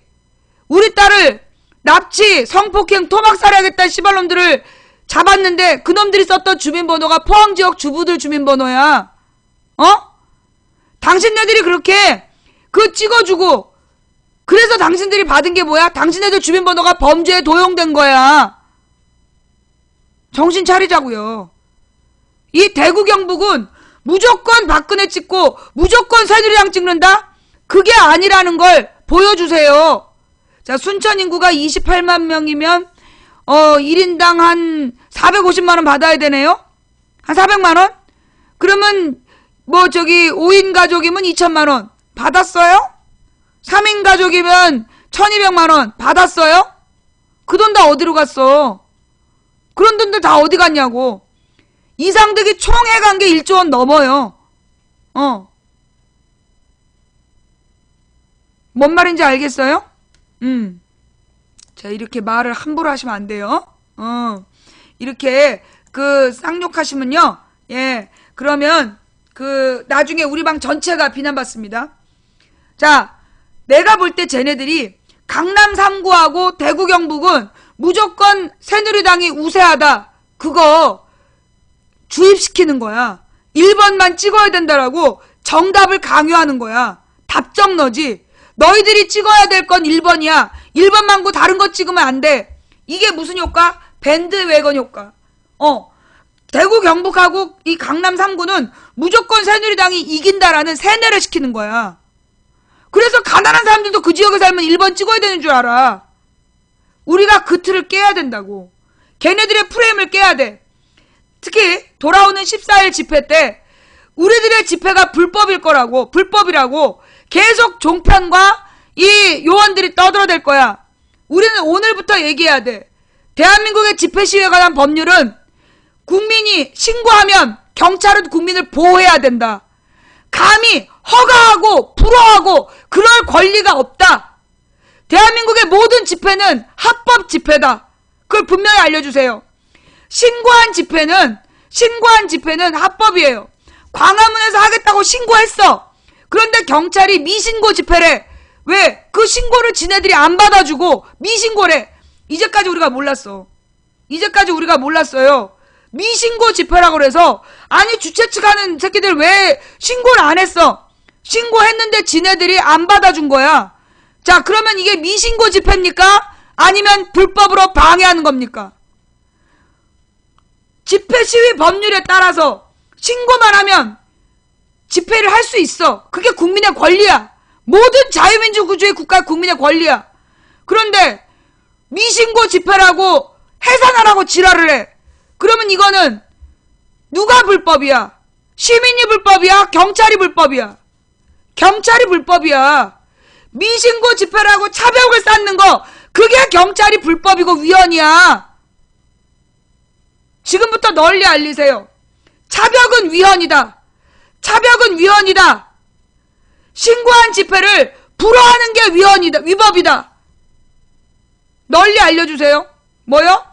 차벽이 위헌이고 신고한 집회를 불허하는 게 불법이다. 어디서 불허야? 어디서 헛짓거리야? 니들이 뭔데 허가를 해줘? 여러분 있잖아요. 모든 나라의 집회는요. 집회와 시위에 대한 규정을 보잖아. 그러면 이제 모든 집회에는요. 자동적으로 행진까지 신고하게 돼 있어. 모든 집회는 자동적으로 행진까지 신고하게 돼 있어. 나는 그동안에 행진을 반대해왔지만 왜? 소수가 모여서 무리하게 그 일을 하는 게 싫어서 이제까지 행진을 반대해왔지만 사실 모든 집회는요. 행진 코스를 정하게 되어 있어요. 그래서 행진 코스를 정해서 통보하는 거야. 신고하는 거야. 나 여기서 시위할 거야. 너 나와서 보호해. 이러는 거야. 외국에 나가서 시위를 하잖아. 외국에서 시위하면서 행진을 하더라고. 내가 뉴욕에서 봤잖아. 뉴욕에서 그 당시에 그 누구였니? 퍼거슨 사태 때문에 많은 뉴욕 시민들이 그때 2만 명이 모였어. 2만 명이 모여서 행진을 하는데 경찰이 뭐 했냐? 길 만들어주고 행진하는 시민들한테 누가 공격할까봐 그 시민들이 공격하지 못하도록 막고 있어. 그게 경찰의 역할이야. 시위대를 보호하는 게 왜? 자유민주주의 국가에서는 모든 자유민주주의 국가에서는 자유권이 있어. 그래야 자유민주주의 국가야. 그럼 자유권에 뭐가 있냐? 정치적인 행동을 할 수 있는 자유가 있는 거야. 노동자가 노조를 만들어 파업할 수 있는 자유가 헌법에 보장되듯이 모든 국민은 집회나 시위를 할 수 있는 권리가 있는 거예요. 그래서 그게 헌법에 보장된 권리야. 그래서 집회하고 시위를 이 집회 시위에 관한 법률이 뭐냐 하면 그런 집회를 할지라도 다른 사람의 그 생존권을 방해하면 안 되니까 적어도 뭐 늦은 밤에는 10시 이후엔 하지 말자. 이런 식으로 약속을 정하는 거지 헌법보다 집회시위법이 우위가 아니에요. 그런데 이 집회시위에 관한 법률에 보면 집회와 행진은 통고 대상이야. 신고 대상. 신고하고 하면 되는 거야. 그럼 경찰이 알아서 그 신고에 대해서 와서 돌봐줘야 되는 게 모든 자유민주주의 국가의 경찰의 임무야. 그런데 앞길을 막고 차벽을 세우고 방패로 갈아먹으면 누가 위법이야? 누가 위헌이야? 경찰이 위헌이야. 대한민국 국민이 집회하고 시위할 자유는 국민의 권리야. 그런데 이걸 경찰이 이걸 막잖아. 그러면 이건 이걸 막으면 위헌이야. 신고한 집회를 미신고 집회라고 거짓말하면 경찰이 명예훼손을 하는 거야. 신고는 여러분 신고제하고 허가제 차이 아시죠? 예. 신고제하고 허가제 차이 아시죠? 신고제는 뭐냐? 나 이런 거 할 거야 라고 알리면 그게 신고야. 허가제는 뭐냐? 이렇게 할 테니까 저의 신청을 받아주세요. 그리고 신청서를 내면 그 신청서에 대해서 허락하거나 불허하거나 결정하는 거야. 신고제하고 허가제는 많이 달라요. 일제에서 일본 놈들이 일본 제국주의자 새끼들이 1910년부터 20년까지 어떻게 했냐? 기업을 허가제로 했어. 그래서 민족 기업들은 전부 다 불허를 한 거야. 그다가 이 민족 기업의 자본이 완전히 말라버린 20년부터 신고제로 바꾸게 돼요. 그런 거야. 그래서 대한민국의 집회는 무슨 제도다? 신고제야. 신고제인데 그 신고한 걸 지네가 안 받아들이고 미신고 집회라고 주장하면 그게 불법이야. 그게 위헌이야. 우리는 당당하게 이제 외쳐야 돼. 그동안은 우리가 사실 어떤 집회가 준비되면 준비한 애들 불러다가 들어본 적이 없잖아. 이 집회가 합법인지 불법인지 솔직히 우리 가 있는데 경찰에서 마이크로 미신고 집회이고 불법 집회이니까 당장 해산하십시오 그러면 어메 이 나쁜 놈들이 집회 신고를 제대로 안 했어. 그러면서 짐 싸서 집에 왔잖아. 씨발 우리가 등신이었어. 우리가 등신이었다고. 그게 미신고 집회가 아니라 지네들이 신고를 안 받아준 거야. 그런데 오늘 와서 분명히 얘기한 거 들었지? 우리는 신고했고 우리는 합법적인 집회와 행진을 하는 거다. 이걸 방해하는 게 불법이다. 자, 돌아오는 토요일 날은요, 14일 날은 우리 서울 시내에 차를 갖고 나가지 맙시다. 예. 14일 날은 모두가 대중교통으로 이동하고 아예 모두가 대중교통으로 이동하고 웬만하면 다 지하철로 이동하고 왜? 지상으로 다니면 집회하는 사람들이랑 만날 수 있어. 아예 14일을 지하철로 다니는 날 14일 서울은 지하철로 다니는 날 이렇게 못 박읍시다. 그래서 뭐 도로교통을 방해했다는 등 이런 이 종편용 멘트 못하게 해야 돼.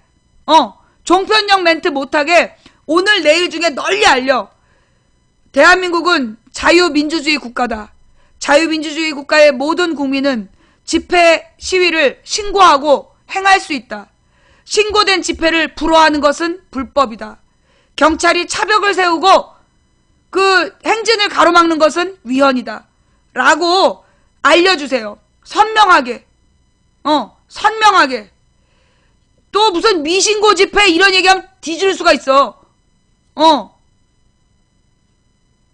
자, 그럼 이런 얘기를 해요. 또 누가 물타기를 하면서 집회하고 시위는 다르다. 집회하고 시위는 다르고 그래서 그 시위는 헌법이 보장하는 게 아니래. 지랄 여언병을 하고 자빠졌네. 법률 이름이 집회 시위에 관한 법률이야. 집회와 시위는 다르고 집회 결사의 자유는 헌법의 자유지만 시위에 대한 자유는 헌법이 보장하지 않았대. 지랄하고 자빠졌네. 지랄하고 자빠졌네. 집회 시위에 관한 법률이라고. 집회는 뭐고 시위는 뭐야?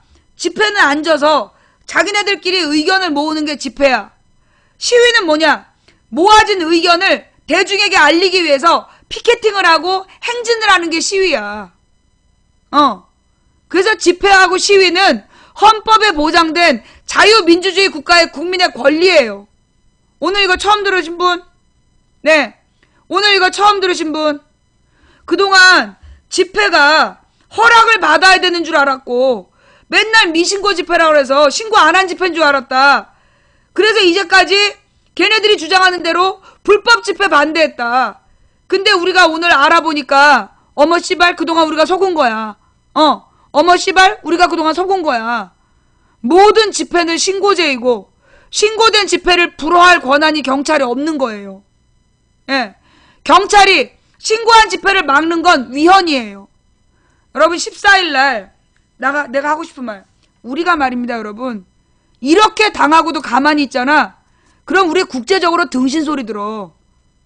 세계 시민들이 우리 국민들더러 등신이라 그래.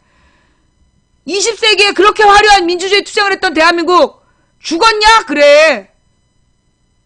국정원 여직원, 국정원 댓글 사건, 그 다음에 통진당 해산 사건, 간첩 증거 조작 사건, 세월호 사건, 메르스 사건, 그 다음에 전쟁 위협 사건, 그리고 국정교과서까지. 여기서 더 참으면 등신이야.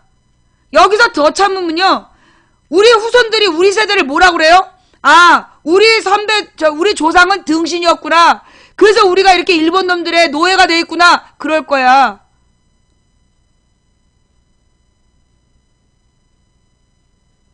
(14일날)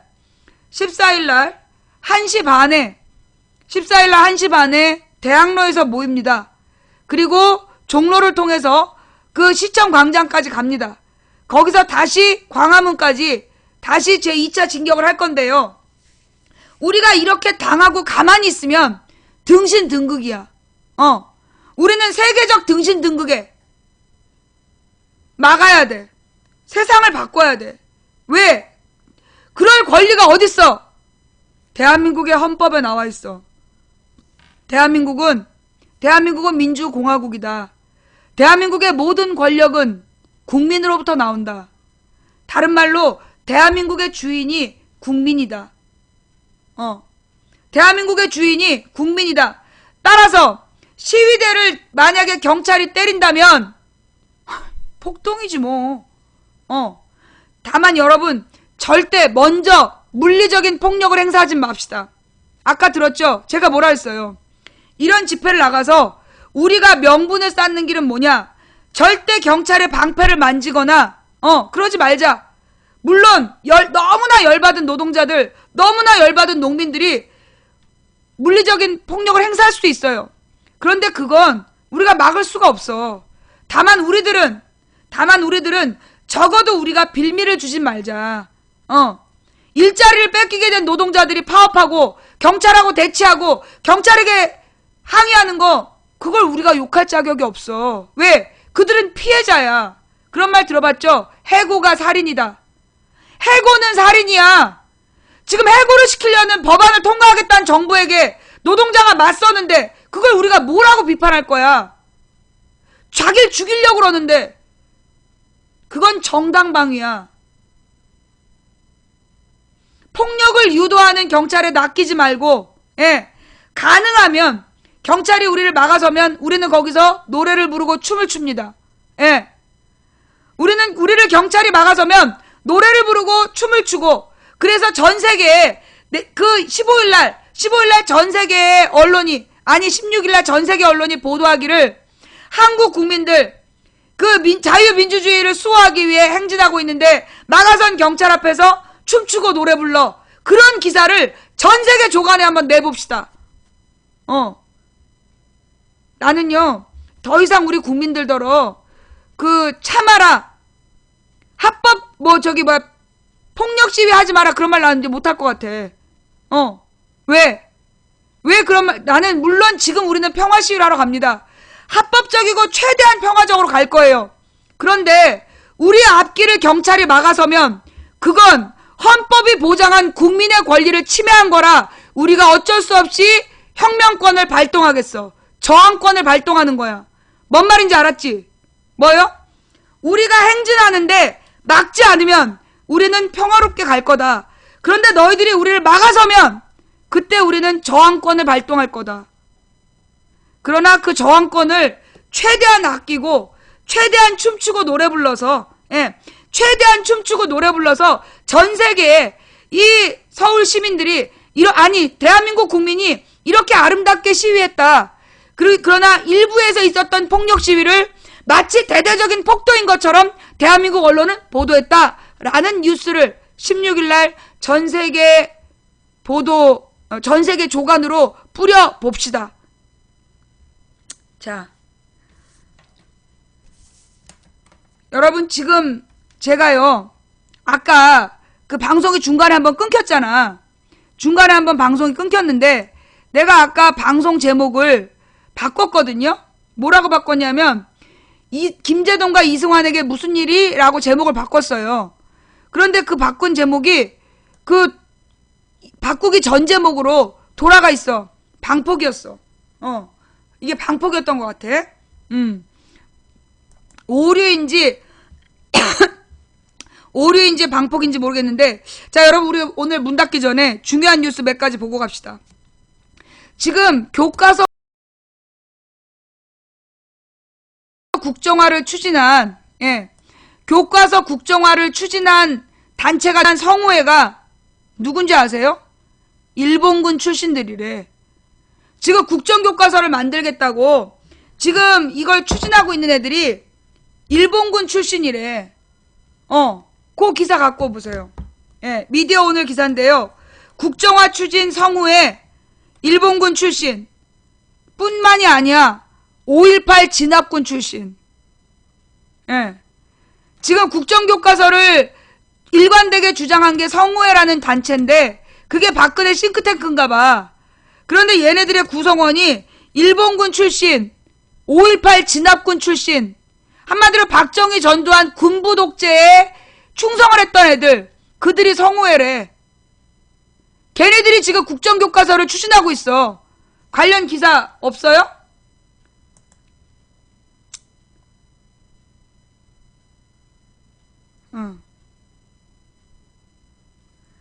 김제동 이승환이 국정교과서 반대 의견을 보인 다음에 테러에 시달리고 있답니다.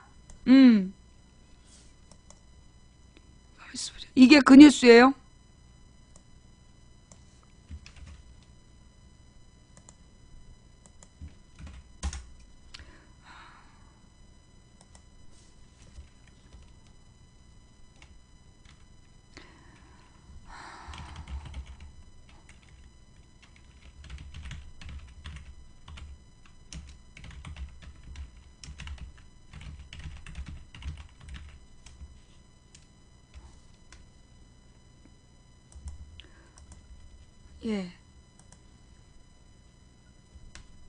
검색 결과가 없다는데요.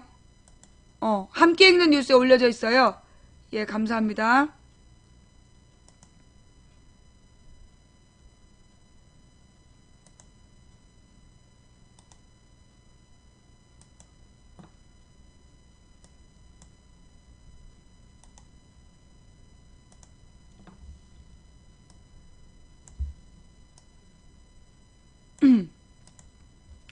국정화 추진 성우회 일본군 출신의 5.18 진압군까지. 그러니까 이런 미친 짓을 진행하는 거야. 회장단 70명 전수조사, 일본군 출신만 11명, 전두환 정권의 하나회 출신 인사들도. 올바른 역사교과서라는 프레임을 처음 주창한 성우회 임원의 상당수가 친일 행적이 있거나 과거 박정희 전두환 등 군사독재 부역자를 들인 것으로 확인됐다. 미디어 오늘이 성우회 임원, 회장, 부회장, 사무총장, 고문 70명을 전수 분석한 결과 이들 가운데 일본 육사 등 친일 전력 소유자는 11명이었다. 또한 박정희의 5.16 군사반란과 전두환의 12.12 쿠데타에 참여한 자 등을 합하면 전체 임원의 3분의 1이 넘는 26명이 친일과 군사정권 부역 전력을 갖고 있었다. 교과서 국정화를 주장한 이들이 박정희 전두환에 대한 재평가를 중심에 둔 것, 그리고 이영훈 안병직 등 일제가 한국의 사회경제적 발전 동력을 제공했다는 식민지 근대 언론자들이 이 같은 흐름에 적극적으로 나서는 것도 무관하지 않아 보인다. 89년 성우회 재건 당시 초대회장인 백선엽, 그래서 백선엽을 독립운동가로 그렇게 포장을 했구만. 일제 만주국의 봉천 군관학교 출신으로 간도 특설대 등에 근무했고 해방 당시 만주 국군의 중이었다. 간도 특설대는 동봉 항일 연군과 팔로군의 총 108차례 토벌 작전을 벌였고 이들에 의해 살해된 항일 세력과 민간인은 확인된 것만 172명에 달한다. 이후 백선엽은 1960년까지 군에 있으면서 연합참모본부 의장을 지냈고 이후 주중대사 등을 거쳐 박정희 군사정권 당시 69년부터 교통부 장관을 지냈다. 현재 군 유관단체들은 백선엽을 명예 5성 장군 원수 계급으로 추대하려는 움직임을 보이고 있다. 와. 일대 부회장 장성환은 일본 기후비행학교를 1942년에 졸업했고 62년에 공군 참모총장에 올랐다. 이후 64년 주태국 대사와 67년 대한항공 사장을 거쳐 71년 교통부 장관을 역임했다. 성우회 2대 회장 유재응은 일본 육사 출신, 그의 부친은 일본군 대자 출신 유승열과 함께 친일 인명사전에 등재된 인물이다. 유재응은 1943년 반격대 대장으로 도쿄 메이지대학 강당 특별지원병 걸기대회에서 이광수, 최남선 등과 함께 조선인 학병 지원을 촉구하는 연설을 했다. 71년 국방장관이 되었다. 초대 정책의장이자 3대 부회장. 자, 여기서 61년부터 79년이 박정희 시대예요. 그 다음에 80년부터 87년이 전두환 시대이고요. 초대 정책의장인 3대 부회장을 지낸 김점고는 일제 관동군 장교 출신으로 해방 후 육사 1기로 임관했고 춘천 파련대에서 박정희의 직속 상사였다. 고문 김창규는 일본 육사와 육군 항공사관학교 출신으로 일제 패망 당시 대위였으며 해방 후 공군 참모총장 등을 지냈다. 72년 12월 유신헌법 통과 후 유신 정우회 소속 의원으로 활동했다. 2대 부회장과 4대 부회장을 지내 역임한 민기식은 만주국 건국대학을 졸업, 일본군 학도병으로 입대했고 일제 패망 당시 계급은 일본군 소위였다. 국무총리를 지낸 성우회 고문 강영훈도 건국대학 출신으로 5.16 쿠데타 당시 육군사관학교 교장 신분이었다. 역사학자들은 만주국 건국대학 출신들이 전원 대동학원에 입교한 것으로 기록하고 있는데 대동학원은 만주국 관리로서 소양을 키우는 것을 목적으로 하며 졸업생은 만주국 산하기관의 간부가 되었다. 아주 기타 등등이야. 70명 전수조사. 이런 애들이 모여가지고 자기네들의 친일 전력을 지우려고 국정교과서를 추진하고 있다라는 이야기예요. 그 다음 또 하나는 뭐냐, 또 있는데 뭐냐면, 국정교과서 관련해서 또 다를 얘기했었는데.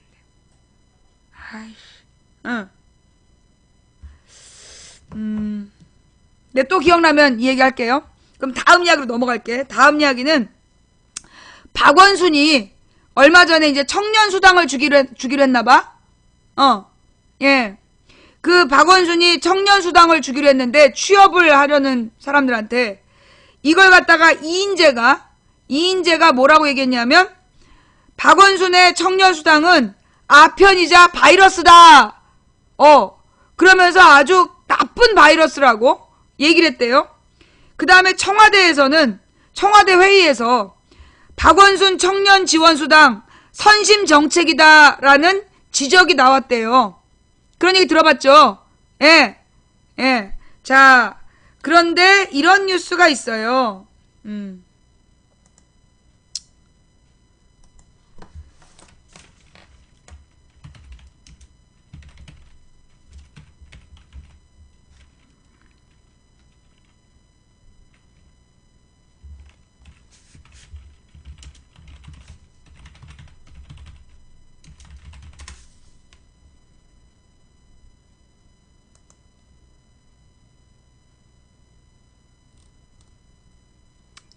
지금은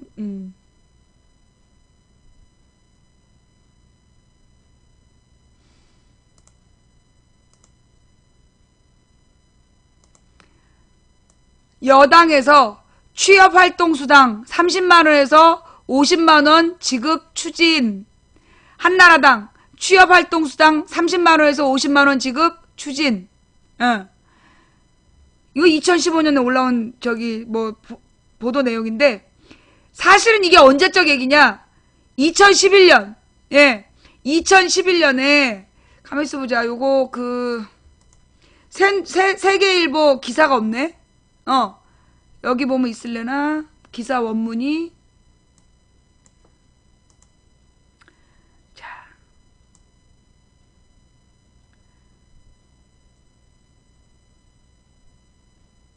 여기 언제적이 올라온 거냐? 2011년이야. 2011년 12월에 올라온 내용인데, 연합뉴스에서 한나라당이 청장년층의 구직활동을 장려하기 위해 일정 기간 월 30만원에서 50만원의 취업활동수당을 지급하는 방안을 추진하는 것으로 확인됐다.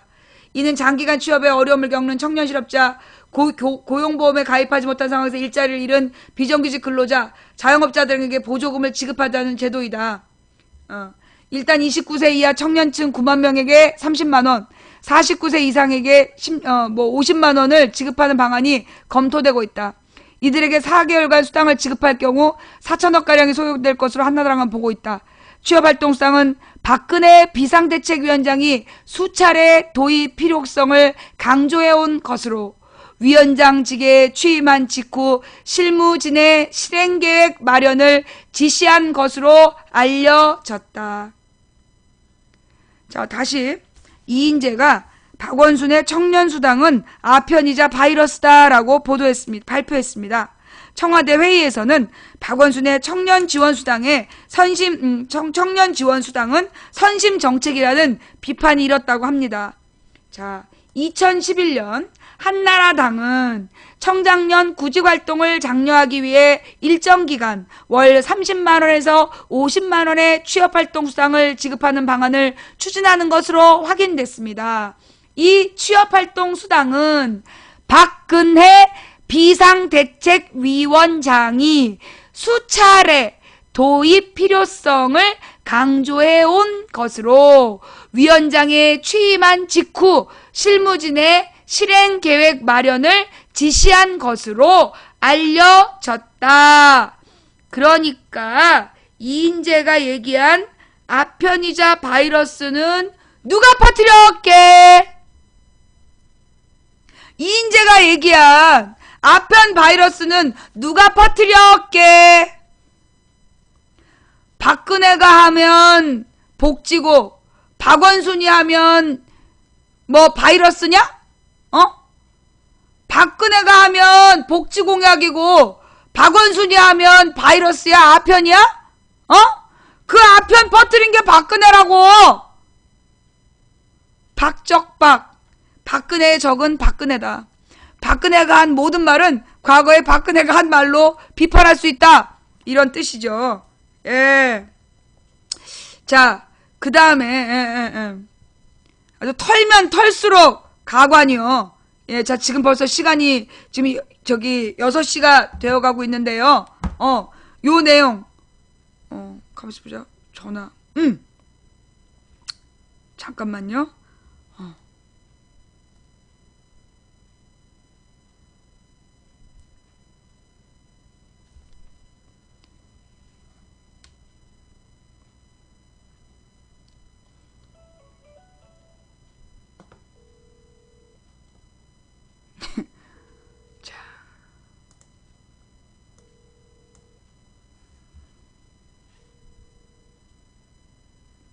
예, 지금 생방송 중인데 전화를 못 받아서요.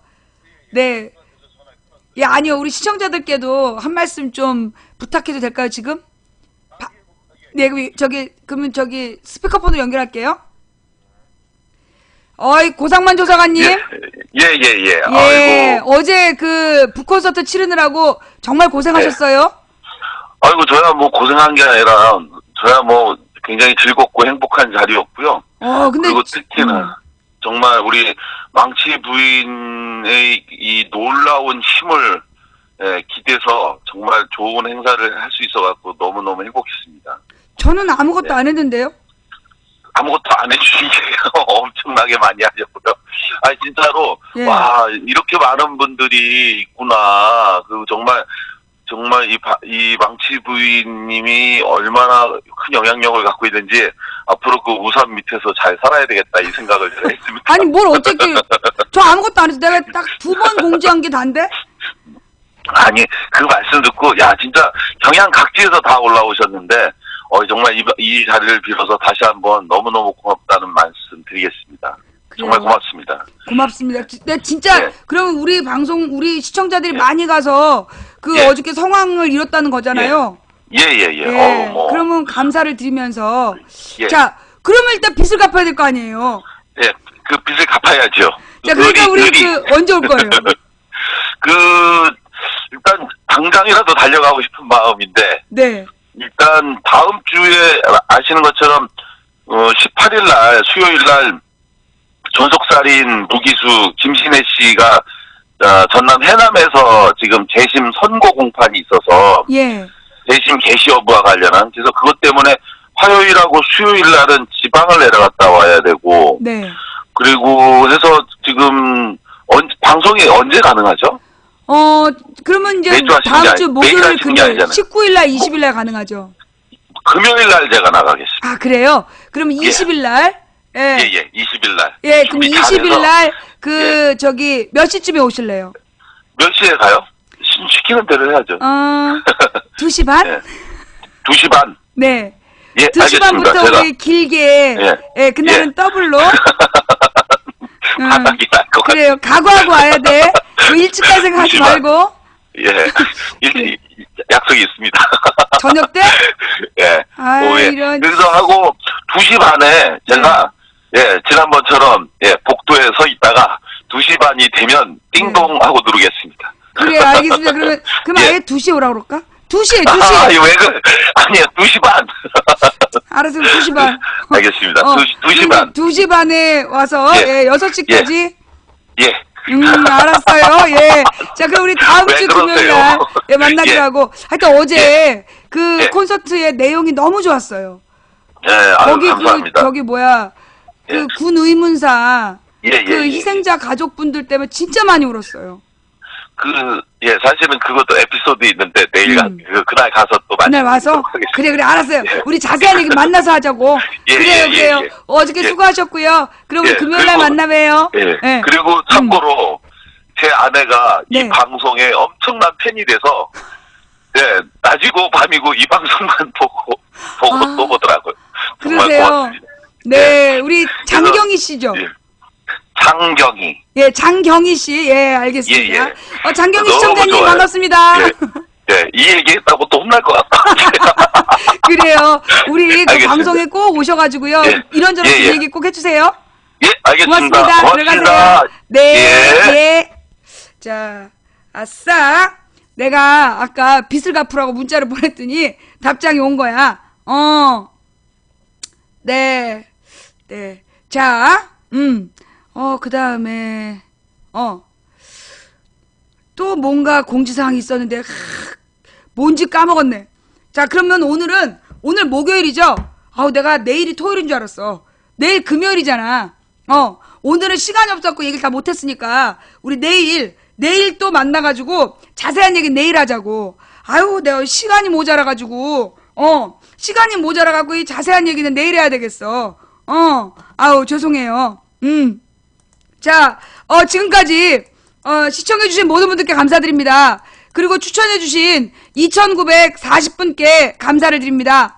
오늘 재밌게 봐놓고 추천 안 하고 도망간 인간들아, 너희들은 인생의 가장 중요한 순간, 가장, 중요한 순간에 녹색 설사를 하게 될지어다. 망치 이모 혹시 박재민 사촌 동생인가요? 제발요, 저 박재민 동창 친구예요. 저기, 나는 이모잖아. 박재민이 내 조카야. 그 인생 지화자야. 재민이 동창 친구인데 아마 우리 재민이 동창이 너한테 그 재민이가 내 조카라고 얘기를 했는 모양인데 사실이야. 재민이는 내 조카가 맞아. 근데 이제 뭐 박재민 사촌 동생, 이모는 사촌 동생이 될 수 없는 거야. 다음에는 질문을 할 때 이렇게 좀 촌수를 잘 알고 질문해야 돼. 왜? 우리 재미가 또 사고 쳤니? 예. 자, 갑자기 급작스러운 질문이었고요. 자, 오늘 후원해주신 모든 분들께 진심으로 감사드립니다. 예, 오늘 한 분 한 분 제가 감사 인사 못 드린 점 대단히 죄송합니다. 네, 여러분들이 이제 이게 제가 방송을 다 끝낸 다음에요. 조용히 열어봅니다. 어떤 분들이 후원하셨는지. 세월호님께 진심으로 감사드립니다. 여러분들이 우리 망치빈 방송을 인터넷에서 만나시면 꼭 좋아요를 눌러주시고 칭찬의 한마디를 남겨주셔야 그 영상물을 누가 신고해갖고 삭제시키는 일을 막을 수 있습니다. 예, 여러분들께 좀 어려운 부탁드리는데요. 해외에서 유튜브로 망치빈 방송 보시는 분들 그냥 보기만 하지 마시고 꼭 좋아요를 눌러주시고 그 다음에 그 밑에 댓글을 저 응원의 댓글을 좀 달아주세요. 그래야 그 유튜브 영상들을 누가 신고해갖고 삭제시키지 못하니까. 예, 부탁드릴게요. 뭔가 도와드리고 싶은데 뭔가 후원하고 싶은데 저는 돈이 없어요. 가장 큰 후원은 시청투쟁이에요. 아시죠? 내일 2시에 늦지 않게 오세요. 망치부인 내일 낮 2시에 만나겠습니다. 여러분 기다리고 있을게요. 감사합니다. 내일 낮 2시에 만나요.